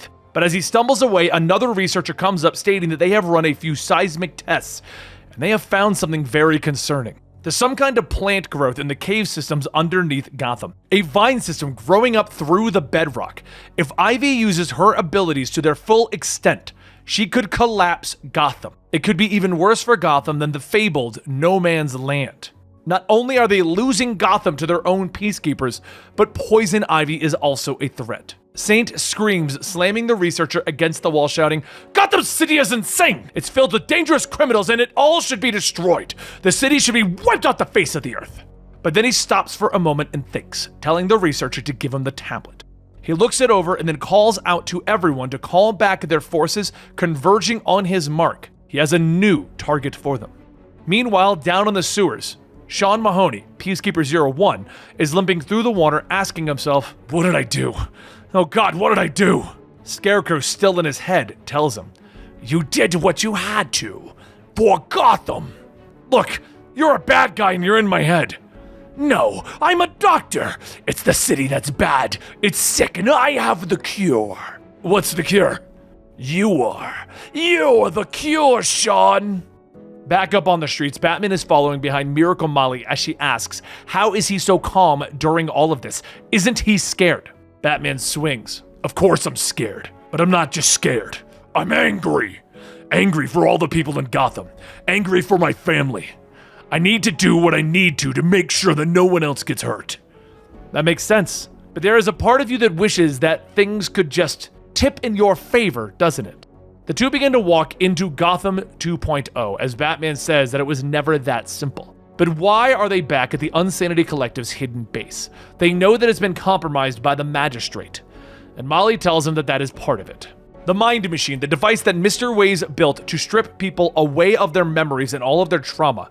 She helped him refine it after she went through the process. There are a few things that she knows of that others don't, namely that the machine doesn't just erase memories, it records them into itself. It helps the machine know what kind of memories need to be erased, so that it doesn't take away additional abilities such as walking, speaking, or even how to drive a car. While she was down and Eden thinking, Scarecrow's trying to push things right now. He's trying to traumatize the whole city. What would happen if he had gotten his hands on a machine loaded up with a few hundred people's trauma and weaponized it? Makes sense, but the Magistrate would have dismantled the machine when they took control of the place. Molly laughs, telling him that that's the other secret that she knows. Topside is just the interface to the real machine. It's the monitor. But the real deal, the machine that trapped everyone's memories and their traumas, it's tucked away right here. She then opens up a hidden elevator and the two begin to go into the lower parts of the Unsanity Collective. But as Batman steps out, Breaker rushes in, punching him in the face. Won't let you! But Molly shouts, asking what is he doing. Batman gets up, telling her that Scarecrow has his own mind control tech in play, trying to use it against Batman, her, and her friend. Her friend who can't hear her right now. How strong is he? Molly says that she's pretty sure that Breaker could punch Superman and he'd feel it. Those gauntlets that he's wearing are some of her best work. Breaker shouts out again, and this time Molly runs in, sliding between his legs, grabbing onto his arm, whipping herself onto it. He tries to shake her off, but Molly opens up the control panel on the gauntlets, and after a few moments of rearranging the circuits, the gauntlets all pop off. She jumps back, telling him, there, now he's a 400-pound wall of muscle. Batman follows up, knocking Breaker down, injecting a sedative to keep him down. And then he simply tells Molly, once we're finished here, we're gonna deprogram Scarecrow's conditioning. Molly says that this might prove her theory right. The Scarecrow has the Mind Machine and moved it off-site when everyone was busy watching the Magistrate. But they might be able to track it. It really all depends on what's left for her to work with. To the Miracle Room, Batman! Meanwhile, deep beneath the city in Eden, Queen Ivy sits on her throne when suddenly she feels a disturbance. She looks up, shouting, no, not here! And Master Ways runs up asking what is wrong. She yells, I knew that this would happen! I knew society wouldn't leave me in peace! It's time to tear down this city and let nature reclaim it as its own! Over at the entrance of Eden, the Peacekeepers report that they are in. They have found Ivy's secret location. And Saint tells them, good, bring me Ivy's head!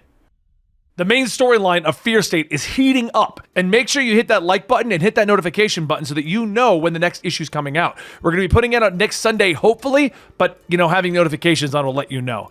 Now let's move into a side story. It's called Arkham City, The Order of the New World. With everything going on in Gotham City, they decided to do a tie-in comic book that tells you what's happening over at Arkham Asylum, and that's what we're going to cover next. It was a quiet night as a little girl sits in her bed, terrified of what is to come. Dr. Jocasta Joy brings her finger to her lips, motioning to the girl to be very quiet, and slowly begins to get closer. She kneels down, lifting the sheets from under the bed as Ratcatcher lunges out to try and stab her. Jocasta tells him that he doesn't want to hurt her, but Ratcatcher says, I need to eat the child. Jocasta says that rats cannibalize when under stress. They eat their young, and he is not a rat. He is the rat catcher. Ratcatcher presses the knife to Jocasta's face when suddenly he is tased. The police move in and she yells that was more than enough, and the officer tells her that he was about to kill her. As the police escort Ratcatcher out, Detective Stone lights his cigarette, telling her that they can't keep the girl's parents from talking to the press. And Jocasta says that he will find a way if they don't want the press knowing that she's helping them find escapees from Arkham Asylum. He sighs. I know that Blackgate is a temporary solution. We appreciate your help. Were you still hoping to get access back into Arkham Asylum? She says apparently she needs a police escort to retrieve her things from the office. But what the two didn't notice is that there is a reporter in the bushes taking photos. Later, in the now abandoned Arkham Asylum, Jocasta goes through her files. Stone picks up the file stating, were these all of your patients? She says just the ones still unaccounted for. Since A-Day, several of the inmates have escaped, including Professor Pig, Mad Hatter, and Double X. But everyone who has gotten out has been rather quiet. Most weren't wanting to break out and rob banks or start fights with Batman. Most want nothing more than to just live. There were also some that slipped through the cracks, the ones who have been at the asylum so long that they don't even think about them. As the two leave, Jocasta says that she is expecting to see more evidence of what actually happened here. And Stone says not much evidence can be found with what the Joker did, just death and nothing else. A true act of insanity. Jocasta asks, is that what he thinks? The Joker always knows what he's doing. He thinks things through. He never gets confused. She was never convinced that the Joker belonged here in the house that Arkham built. But before long, Stone gets a call from one of his officers, and he tells Jocasta that there is another scene he'd like her professional opinion on. So meanwhile, down in the sewers, an officer says that they have had reports that it began to smell like someone was cooking hot dogs down here, and when they came to check it out, it seemed like they were cooking people. Jocasta looks at one of the burning bodies, realizing that something must have spooked the Mad Hatter. He would never run out without his characters. Just then, one of Mad Hatter's men begins to scream, and Stone quickly runs over yelling to get the paramedics. This one's still alive! The medics run in, and Stone says that this is the exact kind of bloodbath that he was worried about. This guy was probably a normal guy a week ago, or even this morning. He was making bacon and eggs for his wife and kids, and then the Mad Hatter got a hold of him and tried to cook him. The burned man begins to state, "The hood, the fire, it all was howling." Stone sighs. Great. More spooky crap. But further in, the Mad Hatter sloshes through the water looking for his friends. "Hello? Mr. Sheep? Much hair, is that you?" A light soon begins to glow over him, and Mad Hatter looks back. "You aren't him. You are. Oh. It is good to see you. There's no place for you here, no tunnels to Wonderland in Gotham tonight. So can we go home?"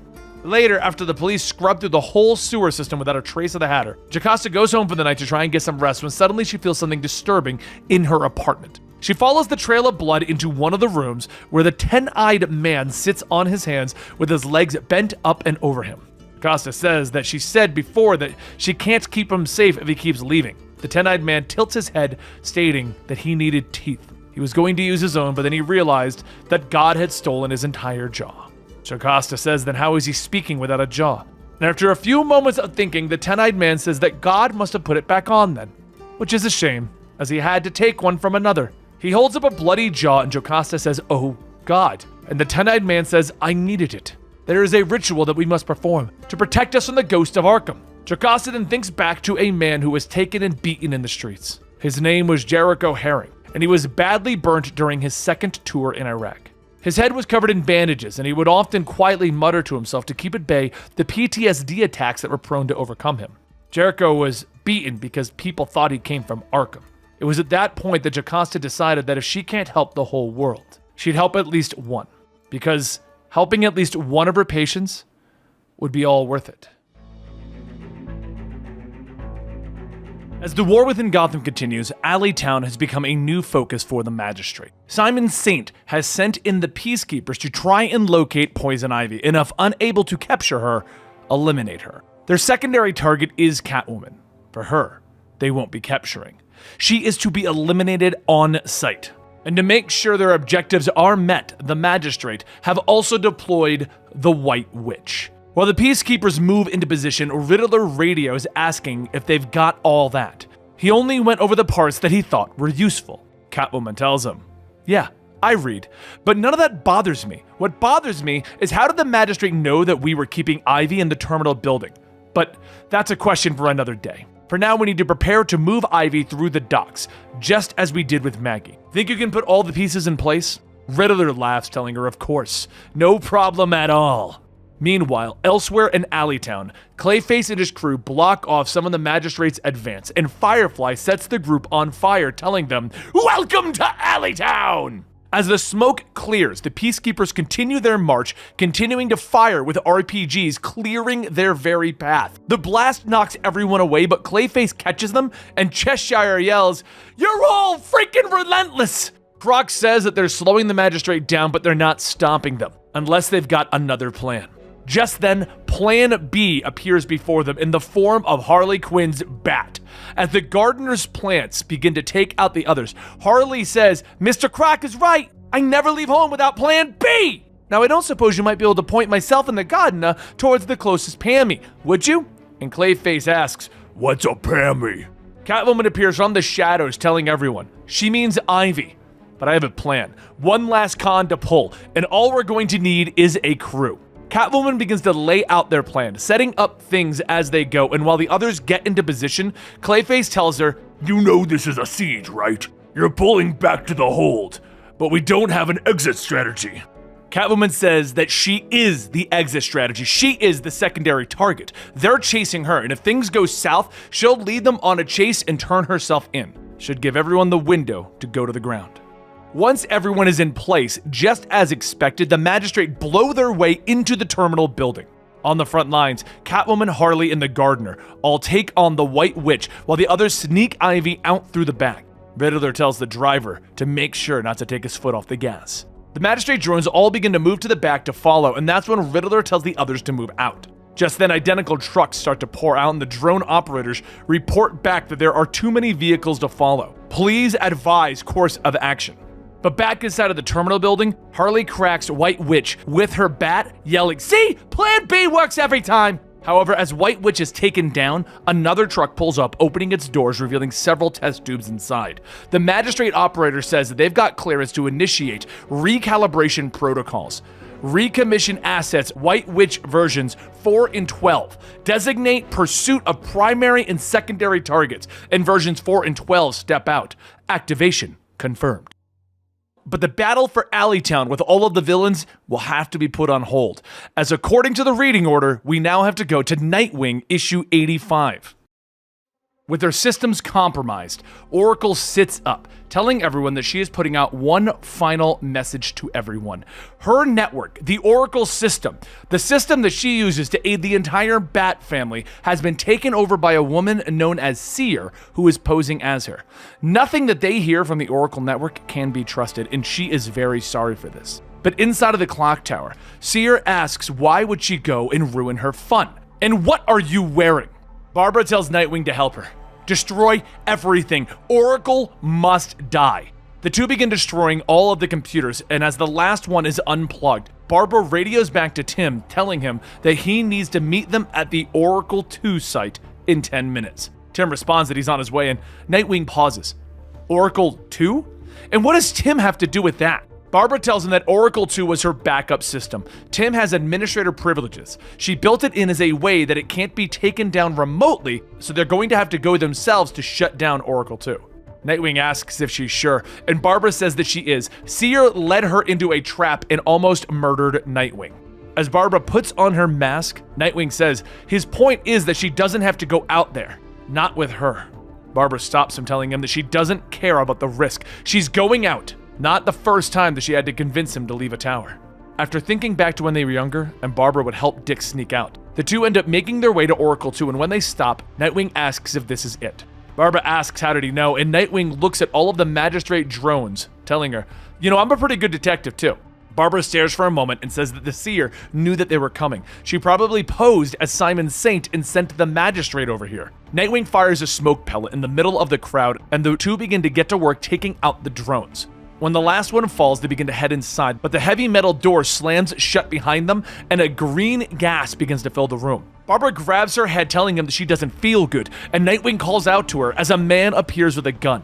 There's a bang, and all Barbara can see is Nightwing being shot in the head again. She screams, running over to catch him, telling him that all he wanted to do was help people. All he wanted to do was make things better, and now...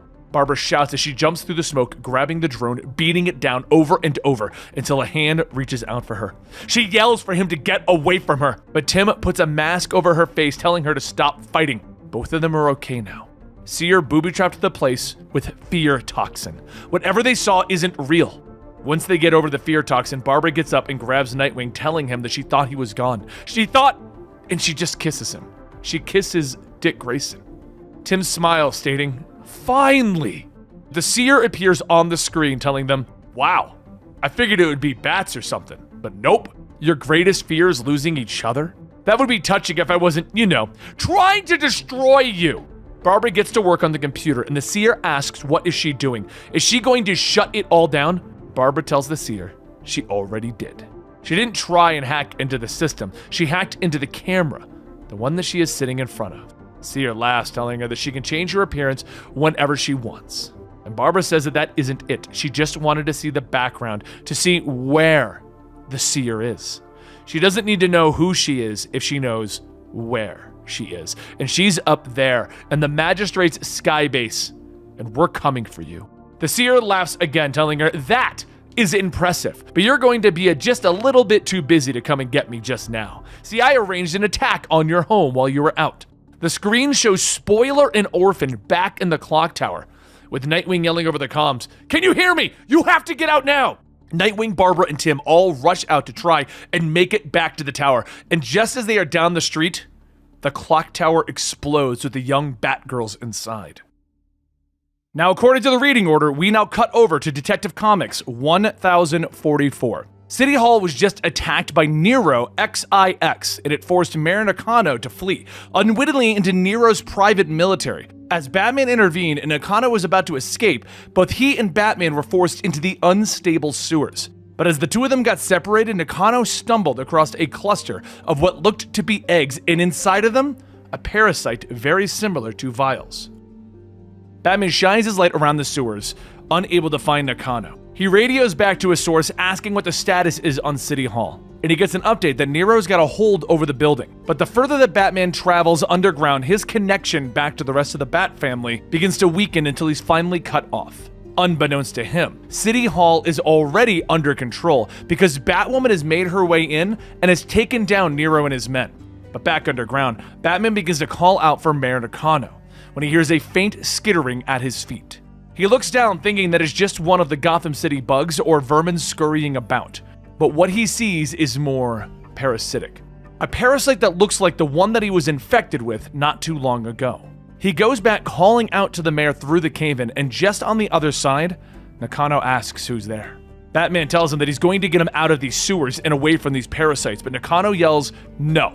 We need to get my men down here and get the magistrate. This is a state of emergency, Batman."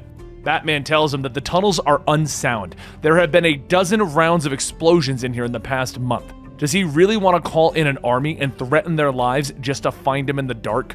If he wants to get out of here, he's going to need Batman's help. Mayor Nakano is reluctant at first. He's got an entire policy against the vigilantes, and he still thinks that his partner was killed by one of Batman's traps, when in fact, his partner was lost to Joker's trap. Batman tells him that he knows that there's no way to establish trust right now, but we're running out of time and options the longer that we stay down here. Just then Nakano hears a quiet pop, but before he can give his answer, he looks back at the cluster. He turns his phone light on to look when suddenly there are more pops, and more of the parasites begin to jump onto his arm. Nakano tries to shake it off, but the parasites are burrowing under his skin, and he screams out for help. The noise sets off more of the eggs, and Batman is left with no choice but to be a bit more forceful about his evacuation, using his grappling hook to pull away some of the bigger rocks. When he sees a clear view of Nakano, he notices all of the water that he's splashing and telling him, "I'm really sorry for this, but you have to trust me." He hooks up onto the ceiling, lifting himself out of the water, and he aims his taser down, shocking the water. The current runs through, zapping both Nakano and the parasites, basically frying the creatures dead. He then hurries over to pull out the unconscious Nakano and begins CPR, yelling, "Come on, wake up, wake up!" Now, according to the reading order, we jump back to Harley Quinn number 8. After planning her retreat and her run-in with the gardener, Harley Quinn finally did it. She has her Ivy back. Sort of. At least part of her anyway. After getting into Alleytown, joining the rebellion, and reaching Ivy, her second part of her plan was to get out before running into any more unexpected guests. Which obviously happens anyway because Keepsake decided to show up after the big fight with all of the White Witches. Because that's what Keepsake does. Gardner asks who is this guy, and Harley yells, "Do not set him up! He just..." But Keepsake then begins his introduction. "No! You had your chance! You should have been here an hour ago when all the other villains were trying to destroy Gotham!" But while Harley goes on explaining why she and Kevin used to call him Creepsake, Keepsake shouts, "I have had enough! You have led me to the missing piece of Ivy." And now I will have the means to control Gotham City. Now, go get them, my caucus of corruption. As Keepsake's caucus steps out, revealing to be an even worse version of Batman's greatest foe, Harley Quinn can't help but burst out laughing. Sage Swine, Sword Lady, Bling? Who? You made clones of Batman's villains and named them that? Maybe we should incorporate that name before Keepsake does. Finally having enough, Keepsake tells everyone to get them and the brawl begins, which is, well, pretty sad. It's evil, terrible versions of Batman's villains. Harley and the others easily take out the caucus. But while fighting Blaine, Harley notices something. She demasks Blaine and sees a J tattooed on the woman's face. Harley stops punching, asking, "Is this what Hugo was doing at Safe? Mind controlling these people?" Gardner yells that they don't have time for this. They need to get Ivy out of here now. Catwoman then tells Harley that she and the Gardener will have to stay back and keep the others busy.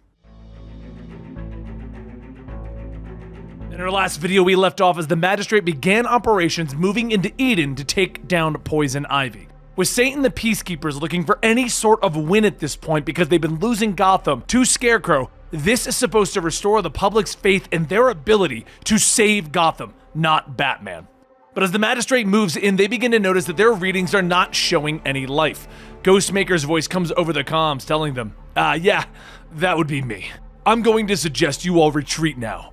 That would be the better option. Saint yells not to listen to him, kill them all! And Ghostmaker comes out of the shadows telling them, well, that's really rude. All of you trying to kill me when I've already told a friend I won't kill anymore. But at least I can make the rest of your lives agony with a few strokes of my blade. As Ghostmaker begins to tear through the forces, Queen Ivy watches, yelling, "This is what always happens! None of you leave me alone!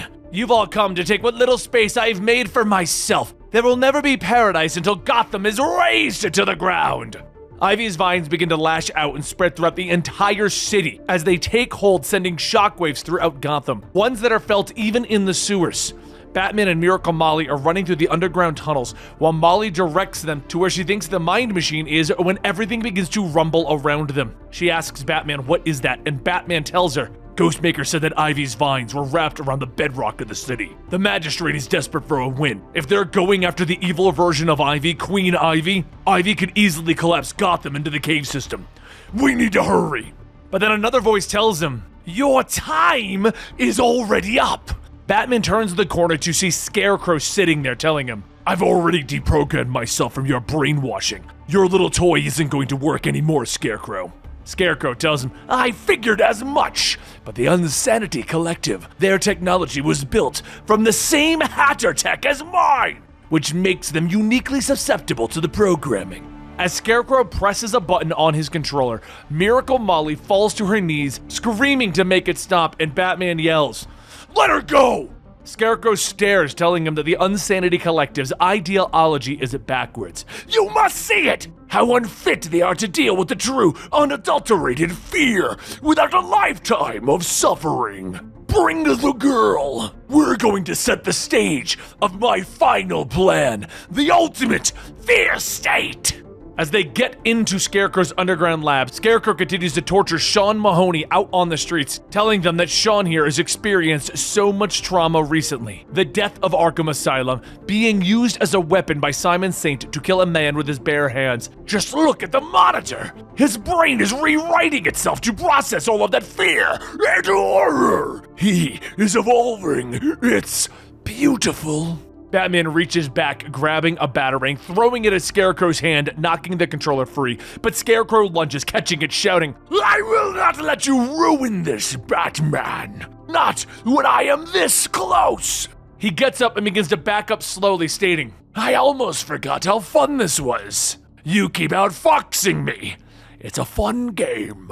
Batman yells to let Molly go, but Scarecrow tells him, no, she needs to learn, and so do you! Fear is stronger than... But at that moment, there's a loud, single bang. Scarecrow reaches for his stomach, looking at the blood in his hand. He's bleeding. Fear is... But before he could finish, he falls to the ground, and behind him is Sean Mahoney with a smoking gun. I figured it was time someone shut him up, Batman. Batman helps Miracle Molly up, telling Sean that he hopes after experiencing everything he realizes that Crane and Saint were using him. Sean walks over to one of the peacekeepers, stating that he sees how Crane's madness and Saint's ego blinded them to what the city actually needs, what the Magistrate has actually become. He can be the hero that Gotham needs him to be, because he can bring order through fear. Sean puts back on his peacekeeper mask and stares back, telling Batman that he isn't enough to save the city. You're just a kid in a Halloween costume, no better than Scarecrow or any of the other freaks that you let ruin this city. Sean lunges in and he and Batman begin to exchange powerful blows back and forth while Miracle Molly gets to work trying to defuse Scarecrow's fear bomb. She types away at the panel, telling them that it's wired to go off in a few minutes, and if this fear bomb goes off, they will have lost Gotham City. She has no clue where her original machine ends and where Crane's modifications begin, if Crane were still alive. At that moment, Scarecrow coughs. So Molly looks over going, okay, yeah, I can work with that. She grabs Scarecrow, dragging him over, telling him, I'm gonna need your help. Show me how you did this. We can still put things on the right path. Scarecrow laughs. We are on the right path. Batman will die. Gotham City will evolve. You can resist and die yourself, or you can let it make you better. Make your choice. Meanwhile, back in Eden, Ghostmaker finishes the first wave of Magistrate foes and awaits the second group when Queen Ivy begins to make her way to the front. Master Wise tells her to please don't make this worse, but she grabs a holding him, telling him, I will never listen to men like you again. But a voice asks, what about her? Ivy looks over to see Harley Quinn there. What are you doing? And Harley stands with the gardener, telling her, well, maybe you should try listening to yourself instead. Harley steps out of the way, presenting the innocent version of Ivy, the one that Harley went out to find, the good version of Ivy. While everyone is fighting below on the streets of Gotham, up in the sky, Saint stares at his screens, telling them, I don't understand. He's just a man in a suit. Why can't you kill him? As the signal to his team is lost, an operator says that there was another earthquake. Buildings are beginning to collapse in the Narrows. Saint screams, get me in communication with my men. They need to arrest somebody, and they need to do it now. But that's when there's a thump at the door to the control room. The doors slide open and Saint looks up. No, this isn't possible. Nightwing and the rest of the Bat family tell them, okay, ladies and gentlemen, this skybase is about to have a water landing in the Gotham Bay. If you would all please make your way to the flotation devices, you can easily escape. We're here to make sure that you make it out safely to the police, who are waiting to arrest you down below. Meanwhile, back in Scarecrow's lab, the vicious fight between everyone rages on, with Molly feverishly working to disarm this fear bomb. Scarecrow tells her, when my bomb goes off, Gotham will evolve! Molly tells him that she isn't about to let that happen. She is almost through his rat's nest of programming. Scarecrow smiles, telling her, it's in your hands now, isn't it, little girl? You get to decide. Does Gotham stay the way it was before, or does it change right here, right now? Your Insanity Collective is wrong about so many things, but at least you know that we can't keep pushing forward the way that things are. She knocks him out, telling him that he is just trying to run the clock out, as the computer tells her that it's ready to disarm, and she hesitates. Back in Eden, Queen Ivy asks, what is this? And Harley says that back when Ivy died, right before the last time that she attacked Gotham, Gardner saw that she might not survive. So she took the most precious, innocent part of Ivy and put it into a seed and planted it away. Some bad people got to it first and grew it into an Ivy of their own. But Catwoman saved her, and they found her, and they brought her here. This is all of her innocence, the part of her that still sees the best in people, the part of her that is missing. Ivy's innocence smiles back at her, telling her that she does not want to be a missing piece anymore. She would like to be whole, to combine with Queen Ivy. Queen Ivy looks over at the gardener, asking, you did this? And the gardener says that she couldn't let the best part of Ivy die. Queen Ivy looks back at her counterpart and holds out her hand. Very well, let us see. Give me your hand. Soon there's a bright green light as the two merge, and Ivy says that she can feel her roots stretching out through Gotham. She could still tear it down if she wanted. They all know the city might deserve it. She looks over at the recovering Squeak and sighs. The people up there are shaking with fear. It's overwhelming. I could do something else with my reach. A few moments later, flowers begin to bloom all over the city, releasing pheromones that help calm people, to make them not scared, to reverse the fear state. And if she lets some of her power go, she could save the life of a child. Squeak begins to smile and wake up, and Ivy points to Harley, telling her that there's one more thing that she needs to do. Harley says that she knows that this is a lot to process, and she knows how she isn't supposed to meddle in things, but Ivy's vines yank Harley into her arms, and Ivy tells her to stop talking and just kiss her. Back up in the lab, Sean stands up over Batman, and Batman wraps his fist up in his belt. You won't get to be the hero that you think you'll be, because you're going to be spending the rest of your life behind bars, Sean. Sean laughs. Haha, that's a nice bedtime story. Even you don't believe it. He lunges, and Batman tells him that he can hear the fear in his voice, that little tremor. He's not a hero, he's delusional. Sean swings his arm blade, yelling, "Shut up!" And Batman goes on telling him, "Heroes save other people. You only ever wanted to save yourself, and that is why you're always going to lose, Sean." With a powerful hit to the back of the head, Batman knocks off Sean's Peacekeeper mask and knocks him out. He then tries to stand up to catch his breath, but he calls out to Molly, asking if she has disarmed the bomb yet. She tells him not quite, but Batman looks over, seeing her holding the detonator, asking, "What are you doing?" She tells him that she rewired the bomb. It's back on its original programming from back when it was the Mind Machine. Now, she's going to set it off and wipe away all of Gotham's trauma. She's going to use her Mind Machine, but without the fear device. She's going to save Gotham in her own way, take away its memories of all of this. Batman steps forward, telling her that she can't do this, and she holds out the switch, yelling, "Not another step! I'll do it!" Batman reaches back, pulling out a cable from his cowl, telling her, "I want to give you an uplink to my cowl. I want you to see everything that I'm seeing right now." She holds out, asking if it's a trick. Is he gonna try and hack her? And Batman tells her that it's not a trick, just look. She plugs in and begins to see everything that has been going on while they were underground. That the Magistrate is being pulled back, that the Sky Base has fallen, that everything it's good, that everyone is getting better, that everyone has a group of people that they can believe in again, that they are finally bringing this fear state to an end. Batman pulls off his mask, telling her that the human capacity for good is powerful. He believes that when they take away the politicians, the media, the corporations, it's just people, together, overcoming their fears. She begins to cry, telling him that she just doesn't know. She isn't sure that he is right, and Batman tells her that he's not sure that he is right. There's not much in this world that he is sure of, but he wants to believe. And after a few moments of silence, she puts down the detonator and tells him that she wants to believe him. She hugs Batman as he tells her that it's all right. Everything is going to be all right. While the fighting inside of the terminal continues, Harley Quinn is knocked down, and Catwoman says that they need to just last a little longer. Once the transport is at the docks, they'll be clear. Harley rubs her head, stating that that's great and all, but Gardner beat up the flickering lady, and now there's two of them and they have different powers. That's not how knocking someone out is supposed to work. Gardner then tells her that Catwoman is right. The best that they can hope for is to hold them off. While Catwoman and the others hold the line out on the streets, the Riddler directs the convoy to the docks, while the Magistrate spreads its forces trying to figure out which van is the real one transporting Ivy's innocence. Billy asks if he's sure about this, and Riddler tells him to trust him. There are some cool customers that they've got waiting for them. As the van breaks down the fences to the docks, Penguin's men open fire on the Magistrate drones, giving Billy and the others a chance to escape. But something seems off about Penguin's welcome. Back at the terminal, Catwoman and the others have a moment to breathe, taking out more of the witches when Riddler radios in, stating that he has a riddle for her. What is greatly appreciated by the server, never enjoyed by the served, and always best when chilled. Give up? Revenge!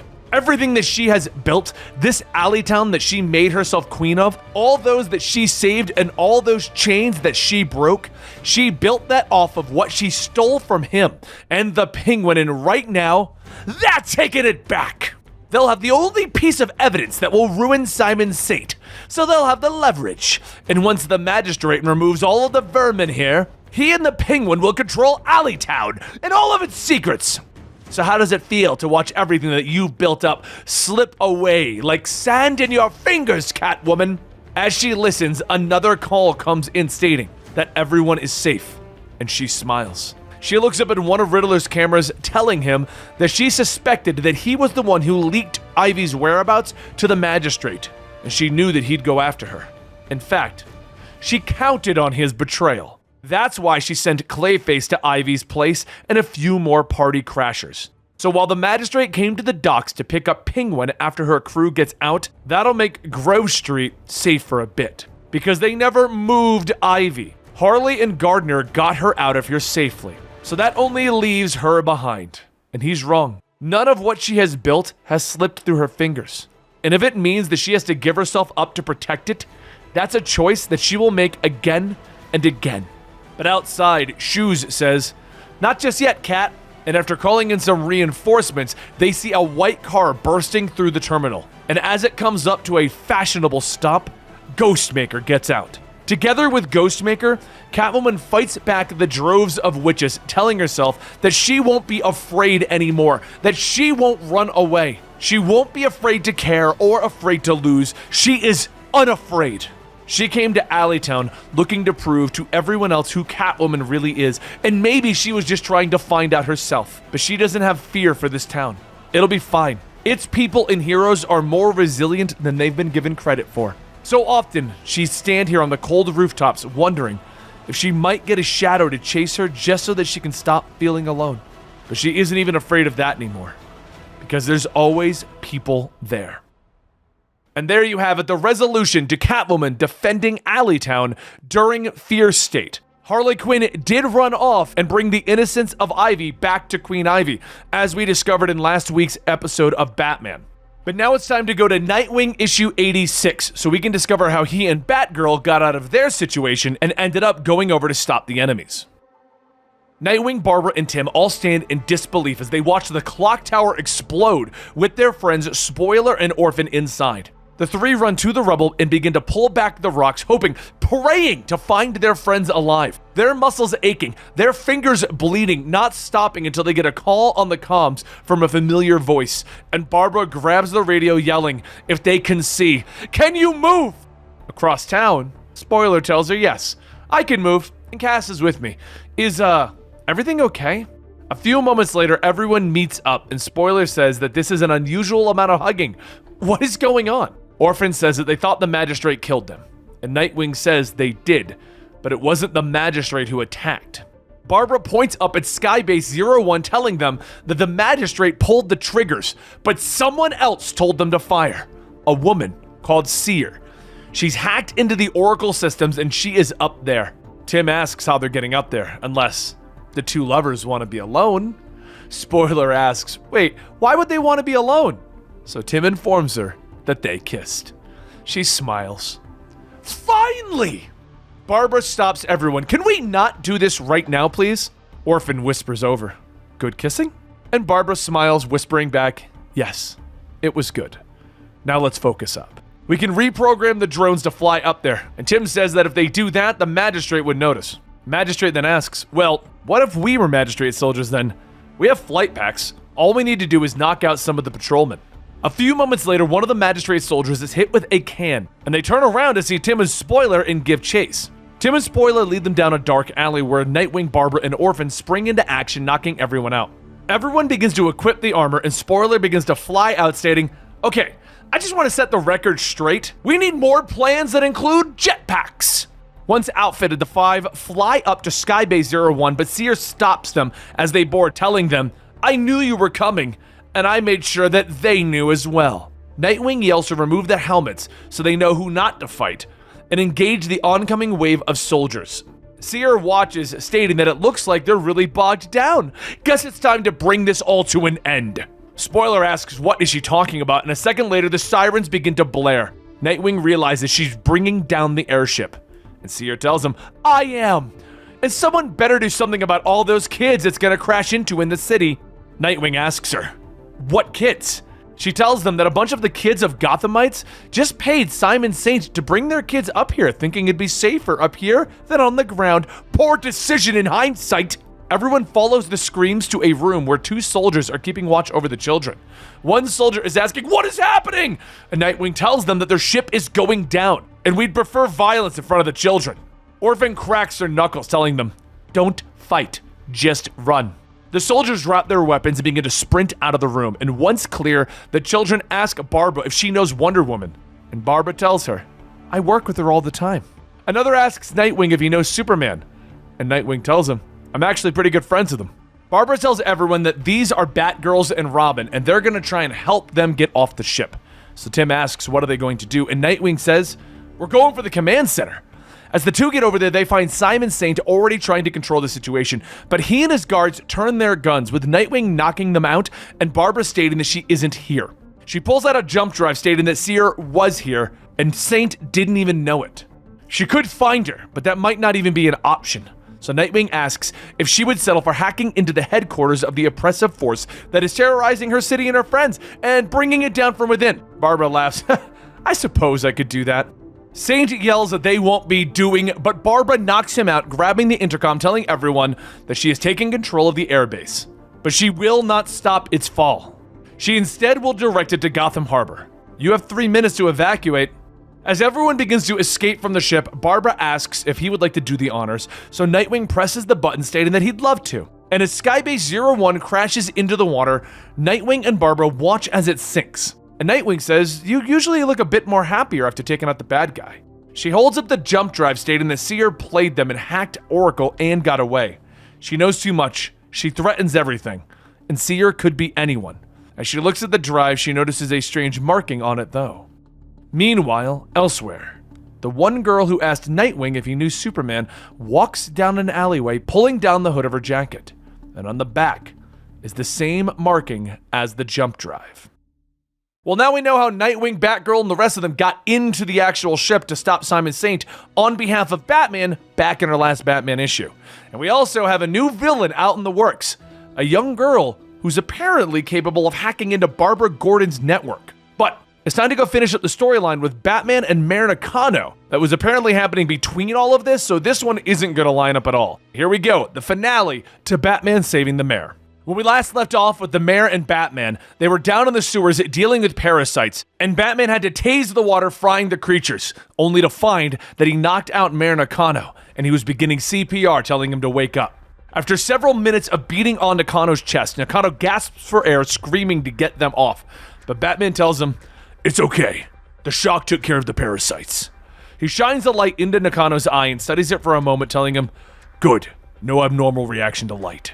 Nakano asks what is that supposed to mean, and Batman tells him that means that he's not infected.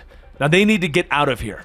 The two begin to head back outside, with the radio starting up again and Oracle asking if Batman can hear her. Batman tells her that he has the mayor and they're heading back towards 4th Street. The tunnels are infested and he believes that it's the parasite in a larval form. And if it is, they have a big problem. He just killed a swarm that attacked Nakano with an electrical shock. But that wasn't the last of them. The signal begins to cut out again, and Oracle puts out a call to the rest of the Bat family to meet up with Batman as he leaves the sewers. There's more happening on the surface that no one is seeing yet. With all of the clusters hatching, the parasites are now making their way onto the streets through the sewer drains, already attacking everyone. Back down below, Batman and Nakano run into their first parasitic infestation. A giant wall of red growth stemming from the larva. Batman latches back onto the ceiling just as he did before and gives the water a shock to tear it down. But this just proves his greatest fear. The infestation is spreading faster than they thought. Nakano stops Batman, shouting to tell him everything that he knows. What is happening to my city? There hasn't been a report of infections for weeks. Batman tells him, just because they weren't reported doesn't mean they're not happening. It's possible that this mutated in whatever Sludge City sanitation hasn't been cleaned out of these sewers in years. The former administrator, Hugh Vile, was a John Doe in the county morgue until he was cremated yesterday. And if you doubt that, you can speak to Deb Donovan. Vile tried luring her to his office to infect her. Nakano argues that if there is information, then it needs to be shared with his office. His door has always been open to Batman. Sure, but the Magistrate hasn't exactly made it easy. Plus, it would seem that the Magistrate has their own agenda, Nakano. While you told everyone about the vigilante menace, people believed that the ones in masks are the true enemy, allowing the city to become infested with a deadly hazard that you didn't see and didn't put any resources into fighting. The creature at the heart of this worked in your office. He is a man who believes that he can tell who's a monster and who's not. Gotham has become a city full of monsters that you couldn't see. Soon, Batman climbs onto the street, helping Nakano out, and as he looks out onto the street, he hears someone screaming and a crowd of people running. Batman takes off in that direction as Nakano tries to follow and see what Batman saw, and within seconds he does. Batman is already entangled by a growth trying to eat him, and as he tries to pull out his taser, his arm is squeezed, causing him to drop it. Batman yells for Nakano to run, but Nakano grabs the taser, shocking the growth. Just then, a helicopter appears overhead, and a voice over a radio says that they got a bio read. The electroshock is doing damage, but still needs a little bit of juice, powering it up. The helicopter fires the beam straight into the growth, freeing Batman, and a voice says that they are firing again. Batman grabs the mayor, pulling him out of the way as Nightwing mans the helicopter, telling him, "All right, now you can really zap the bug squid." This time, a more powerful charge is fired directly into the heart of the growth, burning it to ash before it has a chance to attack again. And with that, Batman stopped the infestation that everyone ignored because of the Magistrate situation. The next day, Nakano looks out his office window as his aide tells him that they have a meeting with the Magistrate later. They have taken over security of the building for now. The reports on the incidents of yesterday are ready to present. Nero, XIX, and the parasites. Two things that the Magistrate should have handled. Nakano tells her that he has information as well that he wants the office to look into. They're currently coordinating with someone now, and he wants to see Deb Donovan. Tell her that he wants to talk about the city's infrastructure, and that he'll give her an exclusive interview for her trouble. In the meantime, they're going to start making a list, a better list. The aide asks, a list of what? And Nakano stares out his window, telling her, the monsters of our city. And that concludes the storyline of why the mayor no longer trusts the Magistrate. Now, in my honest opinion, I kind of feel like the whole ship crashing and the Nero situation and Peacekeeper 01, if you've been following the storyline, all of that is kind of related to the mayor not trusting the Magistrate anymore. But I do like that Detective Comics gave us a more direct reason why the mayor no longer trusts the Magistrate. Now it's time to go into Batman, Fear State Omega, the actual conclusion to everything, the epilogue to our story. Let's hit it. As the rain pours over the GCPD, Montoya says that she didn't like keeping him here for the last month, but also doesn't like where he's going. Mayor Nakano says that he's sorry about all of this, but Montoya tells him that this isn't the place or the time for that. A few moments later, Crane is wheeled out in restraints, stating that it's a pity. They all still have to live in this sad, broken world, because you all stood in the way of what it could become. Montoya tells the officers to gag him, and then tells them to get him the hell out of here. Just don't listen to a damn word that he says. He's loaded up into the police transport, and the two officers drive off, with one stating that it's kinda creepy driving one of the big bats. There's so much fear in this city thanks to him. Crane sits up. No, the fear has always been there. I was just doing something productive with it. I'll do a better job next time. The driver asks what does he mean next time, but before he could get a response, he slams on the brakes before hitting a giant scarecrow. Crane tells him, I'm smarter than the average costumed lunatic you're used to in this city. Did you really think I wouldn't have a plan for this kind of a setback? Several masked men begin to surround the transport, and then there's the sounds of thuds and snaps that can be heard from outside. Crane tells them, I made sure that Batman didn't get a head start on what's to come. He thinks the attack on the city is over. But then Batman opens the door. It is. He grabs Crane, throwing him out, telling him, the current restraints will knock you out if you try anything. You'll wake up at your destination, and we won't have to ever see each other again. Crane tells him, okay, I'll play nice, but quid pro quo. It feels strange to be talking to you naked, so to speak. Batman groans as he reaches over to one of the knocked out thugs, grabbing a mask and throwing it on Crane. And Scarecrow clears his throat. Ah ha ha! Yes, that's much better. Thank you. After being set in the Batmobile, Scarecrow asks, how is his old friend Simon Saint doing these days? And Batman tells him, not particularly well, actually. Miracle Molly testified in detail how Saint encouraged the Unsanity Collective's attack on the media to manipulate the public and create a demand for the Magistrate. In exchange for her testimony, the DA dropped charges on 3 other leaders of the Unsanity Collective, provided that she does time for their robberies. She's in Blackgate now, no doubt recruiting the next generation of the Collective for when she's free again. The rest of the Collective has fallen off the grid. Even I haven't been able to pinpoint where they've set up inside of the city. It's because you're not looking for them. Batman goes on. I don't see them as a threat to the city, just people looking for a second chance. Workers are out trying to recover the Magistrate's sky base from Gotham River. What about the rumor of another Batman running around? I heard he's causing all sorts of chaos. I'll deal with that in time. As for Saint Industries, the board is auctioning off its tech to the highest bidder to use in the foreign wars. Simon gets to be their convenient scapegoat, but his company will live on. And among those sitting at the table for Saint's tech is Amanda Waller. It must make you furious. No, it means the people who funded Saint and pointed him in Gotham's direction are still out there. It means I still have work to do. That must go double for poor Mahoney. Heard about that one from his cell in the GCPD. Batman doesn't answer, but Scarecrow goes on. I heard the scientists couldn't keep him out, but then again, Sean isn't a normal character, is he? Batman finally responds, telling him, you should have been there when they tried to remove the tech from Sean's body. Maybe moved him into League custody. Someone made the decision to attempt it before that could happen. You'll find out in time, but Mahoney is gone. He's out of the city. That much I'm sure of. Scarecrow laughs. Oh, he'll be back. He's too dangerous not to come back. And he'll be carrying a grudge with him, Batman. It must be maddening knowing the entire city used to cheer your name. The police used to shine your light into the sky. Everyone's life gets worse and worse. And they now know the reason why. But Batman tells him, that isn't true. The children, the little Bat family, they must be horrified by the people that you're running around with these days. What you've resorted to. This Ghostmaker, Harley Quinn, the Unsanity Collective. These are dangerous, dangerous people. It must unsettle the family to see how your priorities have shifted. I've seen through some of my old ways. I have rules. In my city, my rules will be obeyed, but people can always change. They can always be better. As a psychiatrist, I can assure you, people will never change. It doesn't bother me that you disagree. There's a whole generation rising up, wary of authority in my symbol. They need heroes too, even if those heroes don't look the way that I would choose them to. The Clown Hunter's an example of that. He may not listen to me, but he may listen to someone else, someone that he can trust. I don't understand what the point of that is. I'm not afraid of the future of Gotham City.